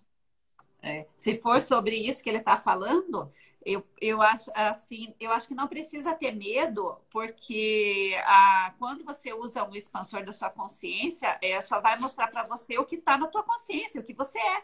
E daí, se você tem medo de você mesmo, de ver o que você é, ela só vai mostrar a tua verdade. Então, não tem que ter medo, a não ser que você tenha medo do encapsulamento mesmo, né? energético. Hã? Encapsulamento energético. Agora, a questão de ficar sem ver, eles me falaram uma coisa, porque como eu adorei isso, eles falaram que isso não é para ser usado assim. Isso é só ficar invisível para outra pessoa. Que isso é só para uma emergência, para uma coisa. Por exemplo, assim, aí eu não parei de fazer. Eu me lembro que eu fui para a Ordem Esotérica servir, tinha um ponto que estava quase virando Cracolândia, onde eu morava. E eu falei, cara, eles estão com pitbull agora, eu sou obrigado a passar por ali. Eles vão me roubar, não sei o que. Eu falei, cara, eu acho que agora eu posso fazer, porque é minha vida. E eu fiz, e eu ainda soprei. E a pessoa fez assim. E eu passei. Então, assim, o recado que eles deram é isso, você não pode fazer qualquer hora, qualquer brincadeira, não. Tem que ter um motivo de proteção. Não, eu não faço nada. E eu não gosto de me envolver com nada. Ayahuasca. É. É que já ouvi falar que tanta gente já passou mal tomando. Nossa, eu passei muito mal, vomitei pra caramba, tudo, mas é tudo processo de limpeza, assim, sabe? É que nesse ponto eu não tive medo, assim, de tomar ayahuasca, porque quando eu fiquei sabendo sobre isso, assim, que eu vi uma matéria na TV e achei bacana lá de um presídio lá, que o diretor deixou levar os presos lá, e daí que os presos todos mudaram, se transformaram, viraram outra pessoa, eu achei aquilo legal, daí eu vi que tinha aqui em Curitiba um lugar e fui, mas eu não fiquei pensando, simplesmente fui. Depois que eu fui estudar melhor sobre isso, né? Sobre passar mal, eu vomitei bastante tudo, mas não foi nada que... assim, é limpeza mesmo. A hora que ela faz é uma medicina sagrada, a ayahuasca, e tem que ir com esse respeito, né? Porque é uma coisa sagrada. E as questões de passar mal, tipo, tem pessoas que vomitam, outros que choram muito, outros que não sei o que lá, é porque tá limpando, assim, é um processo de limpeza para você, porque você faz uma viagem para dentro de você mesma com a ayahuasca, sabe? Então só vai mostrar as tuas verdades, as coisas de você. Daí tem pessoas que têm medo, né? Eu já não tive esse medo, não, porque eu pensei, ai, que legal, eu vou me conhecer melhor. E daí, para mim, foi legal, assim, porque foi mostrado muitas coisas, assim, para mim, realmente expandiu. Eu percebi que nas vezes que eu tomei, os meus sentidos todos ficaram mais potencializados. A clarividência, a clareaudiência, todas essas coisas parece que potencializou por um tempo, assim. Para mim foi bom porque abriu muitas informações, assim, me ajudou muito, sabe? E para mim foi uma experiência maravilhosa, mas aí só que eu acho interessante as pessoas darem opinião sobre isso, só quem já tomou 3 vezes, assim. Que tem pessoas que dão opinião sobre isso, sendo que elas não experimentaram, né? Eu, por exemplo, eu não gosto de arroz, desde quando eu nasci, mas eu comi arroz para saber que eu não gosto. Agora, tem pessoas que não tomaram, e ficam dando opiniões, falando mal de algo que elas não experienciaram, né? Então, eu só aceito a opinião de quem experienciou, né? E mais de uma vez, porque tem pessoas que vão lá, experienciam uma vez e nunca mais voltam. Porque ali ela mostra muito a tua sombra, sabe? A ayahuasca ali, ele mostra muitas sombras da gente, assim, mostra o ego, mostra as sombras, você consegue entrar em contato com teus mentores, com os seres. Nossa, para mim foi maravilhoso, assim, as experiências. Hoje eu não tomo mais, eu acho legal você tomar 3 vezes, assim, né? Então eu tomei, teve um ano que eu tomei em 2016, eu tomei 3 vezes, daí em 2018 tomei mais 3 vezes e no total foi 9 vezes, assim, sabe? Mas tem que tomar um cuidado, porque tem gente que acaba meio que virando uma bengala, assim, da pessoa querer ir sempre, né? Eu acho que tem que tomar esse cuidado para não Sempre falam que eu não posso tomar, porque já é aberto demais, e se tomar, aí já era, é a camisa de força. Não, só você não pode tomar se você tem algum problema de depressão muito sério, algum problema psíquico muito sério. Se você tem depressão, toma aqueles remédios lá para depressão, para ansiedade, para esses transtornos psíquicos aí, mentais aí, sabe? Daí realmente é melhor não tomar mesmo. Porque tem pessoas que têm isso e não sabem que tem, e daí toma ayahuasca, daí aquilo acelera o negócio ali, daí não é bom, né? Então, daí. Não, falaram que como eu vez, já. você vai saber. Hã? Como eu já vejo já faço muita coisa, não preciso tomar. Falam isso, não sei se é verdade. Porque eu estava com muita curiosidade de experimentar. Tem pergunta aqui para o convidado. Vamos lá. Tem uma coisa aqui antes. Além disso, tem que procurar um lugar sério também, né, minha amiga? Tá falando para você. Claro. Pergunta ao convidado: você consegue se projetar as dimensões? Acho que é dimensões. Você consegue se projetar as dimensões consciente ou em projeções? Para o Amaury. É muito difícil, assim, ó. Eu fazia isso uma época, eu tentei várias vezes, é muito complicado, tem que fazer um monte de exercício, tentar, e não é para mim. Tem projetores aí que são fantásticos, mas eles, cara, isso não é para mim. E tem uma coisa que eu dei conta, se eles quisessem que tu saísse do corpo, que alguém saísse do corpo, basta ir lá, o espírito vai lá e dá um passe magnético e tira. Isso acontece com facilidade. Eles querem tirar alguém do corpo, eles tiram. Uma vez eu estava aqui em casa, assim, e eu consegui sair um pouco, e eu vi que tinha 2 espíritos me examinando. Era um casal, estavam todos de preto, eles levaram um susto, porque eu observei eles, né? estavam me examinando. Mas se eles quisessem que a pessoa saísse, eles tiram, né? Não é difícil. Então, não é do interesse que as pessoas façam isso. A maioria que espionava, teve um sujeito que viu até o gabarito da prova uma vez, acertou tudo. Ele foi lá e viu, né? Um caso interessante é do Edward, como é que é?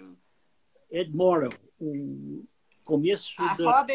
Robert Morrow, não é? Não, Edward Morrow. Tem Edmund Morel e é outro cara, e eu confundo, mas Edward eu li uns livros, eu li alguns livros desse Robert Morrow, que foi até o próprio não, esse é o projetor, que é um dos primeiros que... Viagens além do universo, isso, Viagens além do tempo. Isso. Mas esse é do Ed Morrow. Engraçado que não publicaram no Brasil. A história dele é muito interessante. É do começo do século XX. Ele era daqueles sujeitos que estava... porque a ferrovia estava atravessando os Estados Unidos e aquele um filme que a gente conhece, né? Eles vão lá e querem comprar toco de banana e ameaçam o sujeito para vender. E ele começou a defender no sindicato essas pessoas e eles deram um jeito de encarcerar ele, para ele ficar quieto, para não incomodar mais. E, assim, só porque ele estava nessa atividade. E ele colocava ele na prisão. Vocês, lona, sabe? Lona, quando ela está crua, ela encolhe molhada. Então, eles colocavam uma camisa de força e molhavam. Então, ele ficava esmagado, né? Aquilo ali, né? E como ele resistia, eles botaram 2 camisas de força. E ele disse que o coração parece que ia sair pela boca. Tão angustiado. Até que um dia ele saiu do corpo. E ficou dando volta por ali. E ele fazia toda vez que faziam isso, ele saía. E ele voltava tranquilo. Ele dizia, esse cara deve ter parte de um demônio, porque ele está tranquilo, não está sofrendo com isso, não é possível. Ele nasceu, isso que ele ficou preso numa solitária sem ver o sol, não sei quanto tempo. E ele continuava projetado, ele ia para São Francisco, ele começou a ouvir coisas que iam acontecer no futuro dele. Viu o advogado que ia livrar ele, a mulher com que ele ia casar, tudo isso ele viu. E realmente ele foi solto. Teve que usar uma venda, assim. Ele era muito amigo do Jack London, que é um grande escritor que se notabiliza por escrever coisas que ele mesmo viveu, né? É muito interessante porque a ficção dele não é tão ficção, assim, coisas que ele conhece, que ele vivenciou, né? E o Jack London narrou uma história dele, só que ele transformou para reencarnações sucessivas, né? E esse Ed Morrow, depois que ele saiu, ele virou diretor da prisão e foi o responsável pelas mudanças das condições das prisões dos Estados Unidos, que eram inumanas, né? E o 12º Homem, não sei, nunca traduziram em português isso. Não sei por que também, né? Para variar, né? E assim, tem outras histórias, assim. Tem os cátaros, tem o pessoal que se lembra daquilo lá que aconteceu, aquele massacre todo, né? Tem mais relato aqui sobre a história. Desculpa interromper. Pode? O rapaz falou, a minha experiência é que depende da intenção. A primeira vez foi o processo de autoconhecimento em que fui conduzido por uma consciência feminina. Foi fantástico. Fui alertado quando a possibilidade de ataques espirituais no plano astral. Tenho um amigo que teve um problema sério por conta disso. Vocês saberiam dizer algo a respeito? Do que ele está falando? Da projeção, de sair de projeção astral consciente voluntariamente? Voluntariamente consciente? Será que é Ataque no plano astral. Acontece. Então, eu tenho. É assim, ó, por exemplo, eu não fico tentando fazer projeção astral, essas coisas que o pessoal faz, justamente por causa disso. Eu penso assim que se é para você sair, os teus mentores, os teus seres, eles que te levam e te conduzem. Quando você sai consciente, voluntariamente sozinho, assim, eu acho que pode receber muitos ataques e você não tem a proteção da tua hierarquia de protetores, sabe? Então, eu não faço isso, não. Eu não fico tentando sair fora do corpo, não. Eu só saio se for para os meus mentores, os guardiões, os meus seres, que quando querem me mostrar alguma coisa, daí eles me levam. Essa foi a advertência do Dr. Lacerda, quando ele falou que não é bom fazer sozinho isso. Eles fazem um grupo monitorado. Eu não faço. A minha experiência é assim, a Mauri falou de dormir, fechar o olho e acordar já é de manhã. Acho que começo de abril eu tive uma experiência que eu fechei o olho, eu fui para um lugar e assim, vivenciei umas coisas que eu odiei. E quando eu abri o olho já era de manhã. E aí eu fiquei perguntando, por que tem a parte ruim? Aí, a minha egrégora, o que eles me falaram é o seguinte: você não foi atacado, não aconteceu nada de ruim contigo. Nós te demos a possibilidade de você ver o que já aconteceu, de ver o que você pode fazer, porque é como se você tivesse, como se eu tivesse que trazer as coisas para cá para colocar no meu trabalho, no meu serviço, entende? Então, assim, eu vi o que aconteceu naquele lugar faz sentido com o meu trabalho que eu faço aqui. Mas assim, eu já fui várias vezes, nas lives eu falo aqui, né? Ultimamente eu estou indo para descobrir quem eu sou, o que eu vim fazer aqui. Então, mas nenhuma forma ataque assim, porque eu acho que nessa parte eles estão protegendo, eu acho, na minha opinião, não sei. Eu aprendi uma coisa numa projeção, Léo. Teve uma vez que apareceram seres para mim, né? E daí eu vi que era assim, eu chamei ele de Hilarion porque era tudo verde, assim, e apareceram alguns mestres, assim, eles vão eu via na minha frente mesmo, mas como como se fosse, tipo, a pessoa que estava comigo não estava vendo, mas eu estava vendo eles, né? E daí, quando eu vi esse mestre Larion, eu peguei e falei, eu estava com dor nas minhas costas, na lombar, fazia uns 15 dias. E daí eu peguei e falei para ele assim, nossa, Larion, a primeira vez que você aparece para mim no seu classe, só que eu não sabia o que falar com ele. Daí eu perguntei assim para ele se, já que ele era da linha da cura, se tinha como curar dor nas minhas costas. Aí, à noite, quando eu fui dormir, eu acordei assim assustada, como se eu tivesse caído assim num penhasco, assim, sabe? Uma queda livre, assim. Eu acordei assustada, levantei, vi para a sala. Quando eu vi que estava de dia. E daí voltei, daí vi que o meu corpo estava lá no quarto ainda. Daí eu vi que eu estava fora do corpo. E daí nisso eu vi um lugar assim com, como se, não sei se é umbral, mas era muito pesado, assim, me deu uma sensação de medo, era um lugar horrível, assim, tinha um monte de almarada, de gentarada, assim, uma coisa horrível. E daí vieram seres e falaram assim para mim, um ser veio e falou assim para mim, que a dor na minha lombar era por causa daqueles seres que estavam no meu campo e que quando eu sentisse Ó, aquela dor, era para eu encaminhar esses seres para um hospital espiritual que tem no plano astral de Minas Gerais e que o nome do hospital era Esperança, que era para eu encaminhar para lá. E daí depois eu acordei, voltei pro corpo tudo e a dor já não estava mais. Daí eu senti que eles vieram me ensinar, me ajudar, que o mestre Larion, sei lá, de certo, pediu para os seres me mostrarem por que eu estava com a dor. Não só me curar, mas mostrar por que eu estava com aquela dor, né? E era por causa, talvez, de seres que entraram no meu campo, seres sofredores. E daí eu aprendi que é para fazer isso, deles me explicaram. E daí nisso eu aprendi também que quando você está dormindo e tem essa sensação que você caiu, sabe? Que às vezes tem pessoas que têm aquela sensação de queda livre, assim, alguma coisa assim, é porque foi para um plano astral inferior, sabe? Aonde estão esses lugares. Aí, de repente, talvez é bom começar a elevar a vibração, né? E fazer as coisas que as pessoas, né, fazem, ó, cada um faz. o pessoal aqui que se empolgou. Agora todo mundo está falando aqui. Ele quis dizer que é com o uso da ayahuasca. Na segunda vez que eu usei, me mandaram fazer esforço para não dormir, para não desdobrar e sofrer ataque. Então é aquilo, foi tomando ayahuasca e sofrer ataque.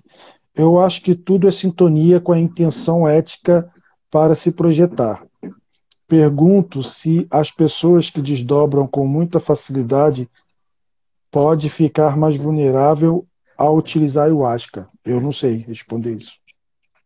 Não tenho essa Eu não experiência. sei, eu acho que quando você toma ayahuasca, eu acho que você recebe um chamado, um convite dos teus próprios mentores, porque às vezes tem informação que você precisa receber e você não tem capacidade cerebral, lá, sei lá, alguma coisa assim. Aí o teu mentor te intui a ir lá tomar para expandir a consciência, para eles conseguirem se comunicar melhor com você.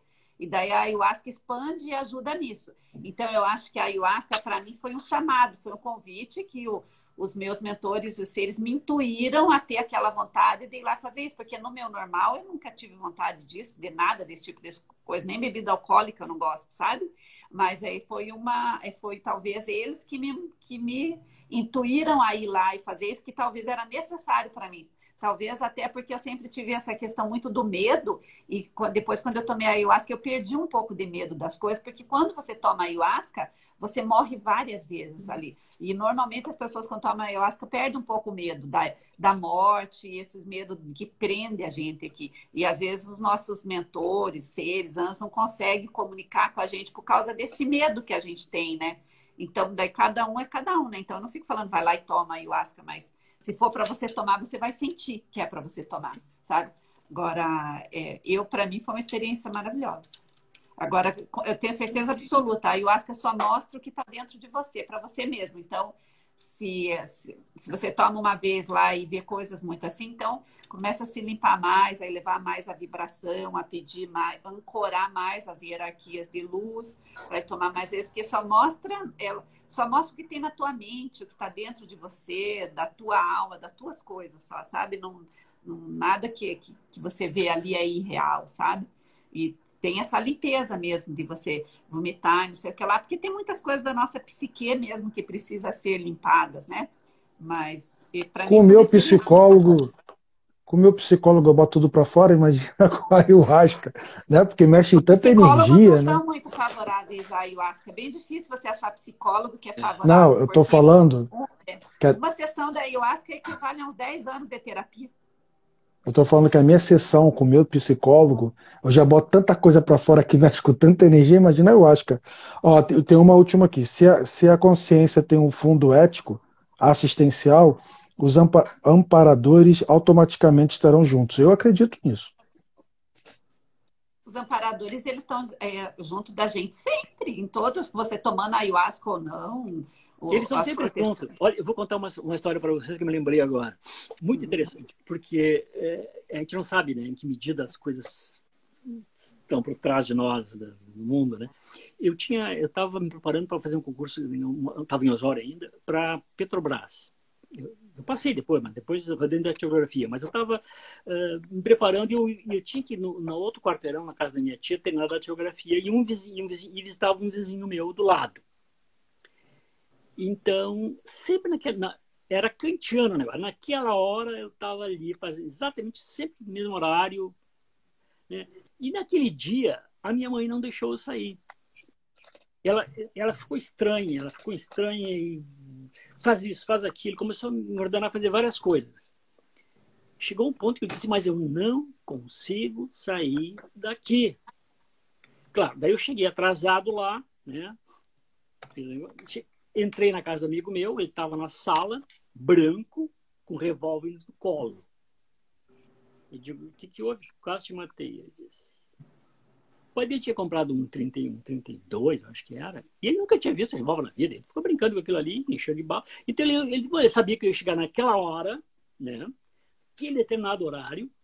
Então o que ele fez? Ele tirou todas as balas, menos a do cano. Tirou todo, esvaziou o tambor. Ele achou que o cão ia bater ali e não ia acontecer nada. Só que como eu não fui, ele achou que eu não ia. Então ele pressionou o gatilho. Quando ele pressionou, ele viu que o tambor começou a girar. Não estava nos planos dele aquilo ali, né? E daí ele conseguiu desengatilhar o revólver, enfiou o dedo na mão ali, conseguiu. Porque o que aconteceu? O cilindro vazio ali ia girar, ia dar lugar a uma bala mesmo, um cartucho quente, e a um metro de distância ele não ia errar, né? Um tiro no peito, assim. E eu digo, mas que imbecilidade é essa? Pois é. Mas eu não fui, a minha mãe não deixou eu sair. E eu sei que ela não estava assim, nas condições normais. Ela estava tomada de alguma força estranha, assim, porque ela estava diferente. Ela não queria discutir comigo, ela queria que eu fizesse coisas. E coisas assim, pé em cabeça lá, que eu disse, mas faz isso agora. E aquilo retardou a minha ida lá. Foi o que deu, né? Eu ia ser morto. Mas não era para ser morto, então não fui, né? Simples. Tem algum dedo de alguém por trás. Tem alguém por trás. Não foi minha mãe, alguém zoou minha mãe ali, né? eles usam muito os animais. Às vezes os animais ajudam as pessoas, esses derros, né, da natureza, chamados anjos, eles já trabalham através dos animais. Eu acho que eles conseguem manipular os animais com facilidade, fazem coisas que parece que estão, né, fazendo por conta própria, mas porque eu acho que eles têm um certo controle disso. Eles têm uma proximidade com isso, né? Sabe Então, que você falou, desculpa, você falou uma coisa que eu lembrei. Eu, quando era criança, fiz uma peça numa igreja e quando acabou, a mulher, aí alguém perguntou assim para ela, uma das crianças, como é que Deus fala com a gente? Aí falou assim, através do outro. Você está numa situação, o outro vem e te responde. Aí eu falei assim, caraca, então eu não tô maluco. E isso acontece, né? Leila, olha só, já vai 10 horas já e vai ficar 2 horas. Não sei se quer fazer uma segunda parte depois. Porque depois, senão o vídeo não baixa aqui. Aquele dia que a gente ficou mais de 2 horas, daí o vídeo já não baixou. Tem um limite ali. Bom, mas eu queria agradecer a todos vocês. A gente pode convidar ele para voltar outro dia, para continuar, né? Numa outra, se ele quiser, lógico, se ele quiser, porque a gente fala muito também. E uma parte mais interessante que eu não contei, assim, que é da minha estudo a respeito. Que daí não salva a live. Se passar mais de 2 horas, daí eu não consigo daí salvar então, essa live. ele falou que quando voltar vai contar isso. Não é isso, Amaury? Pode falar um pouquinho, você ia falar. Dá tempo? Não, que você ia falar. O que você quer falar da próxima vez? Sobre essas mudanças históricas de mais ou menos de Cristo até agora, essas interferências todas, essa manipulação, né, do conhecimento, né? Isso aí é uma coisa que eu não sei quem está por trás disso, porque durante todos os séculos parece que tem um controle sobre a humanidade, assim, meio pelo Velso, né? que eu não sei o que é isso, mas tem cada coisa aí que eu não... Talvez vá mudar isso. Tem que mudar, não é possível uma coisa dessa. Vai mudar, com certeza. Bom, mas porque a gente evolui, né? Eu queria te agradecer por ter participado, ter contado toda essa tua história para nós. Daí a gente combina uma outra oportunidade para dar uma continuidade, né? E aí você assiste de novo a live para você saber o que você já falou para dar continuidade daí numa próxima. Tá bom, pode deixar. Eu posso deixar recado aqui? Posso deixar recado? Olha só como a importância da live. Eu estava prestando atenção nisso na minha live. Tudo se conecta e tudo vem em resposta. A gente terminou no final da outra live com o Sidney, a gente falando daquela questão de você estar na fila e alguém vir falar com você. E foi isso que o Amaury falou. Ele no ônibus sentado, alguém puxar assunto, porque a energia de cura, a energia, a luz que chama. Tu vê que falou numa live, já veio para outra live numa continuidade, né? E, gente, avisar que amanhã eu tenho uma live lá. Todas as nossas lives minha, da Leila, vai para o nosso canal no YouTube, Energia Crística, e no Instagram também. E para vocês derem curtida lá para ajudar para crescer, porque infelizmente tem uma questão aí de que só posso ir se tiver seguidores. Tem gente que não concorda em fazer live por causa disso. Amanhã eu tenho com a Nádia de la Cruz. Quem quiser participar e comentar vai ser bacana. E é isso. Gratidão a todos vocês por essa noite maravilhosa aqui. E Amaury, é um prazer te conhecer. Muito obrigado. Está na Amazon. Ao livro do Amaury. É só em e-book por enquanto. Eles estão tirando todos os meus livros de lá. Não sei porquê. Está na Amazon. Então, os 10 viajantes. Vocês, desejo uma ótima noite. Gratidão, Amaury. Gratidão, Léo. E até amanhã, então, eu assisto a tua live. Daí a gente vai se falando, então. A nossa. Boa noite. Tchau. Beijo. Boa noite. Obrigado. Boa noite.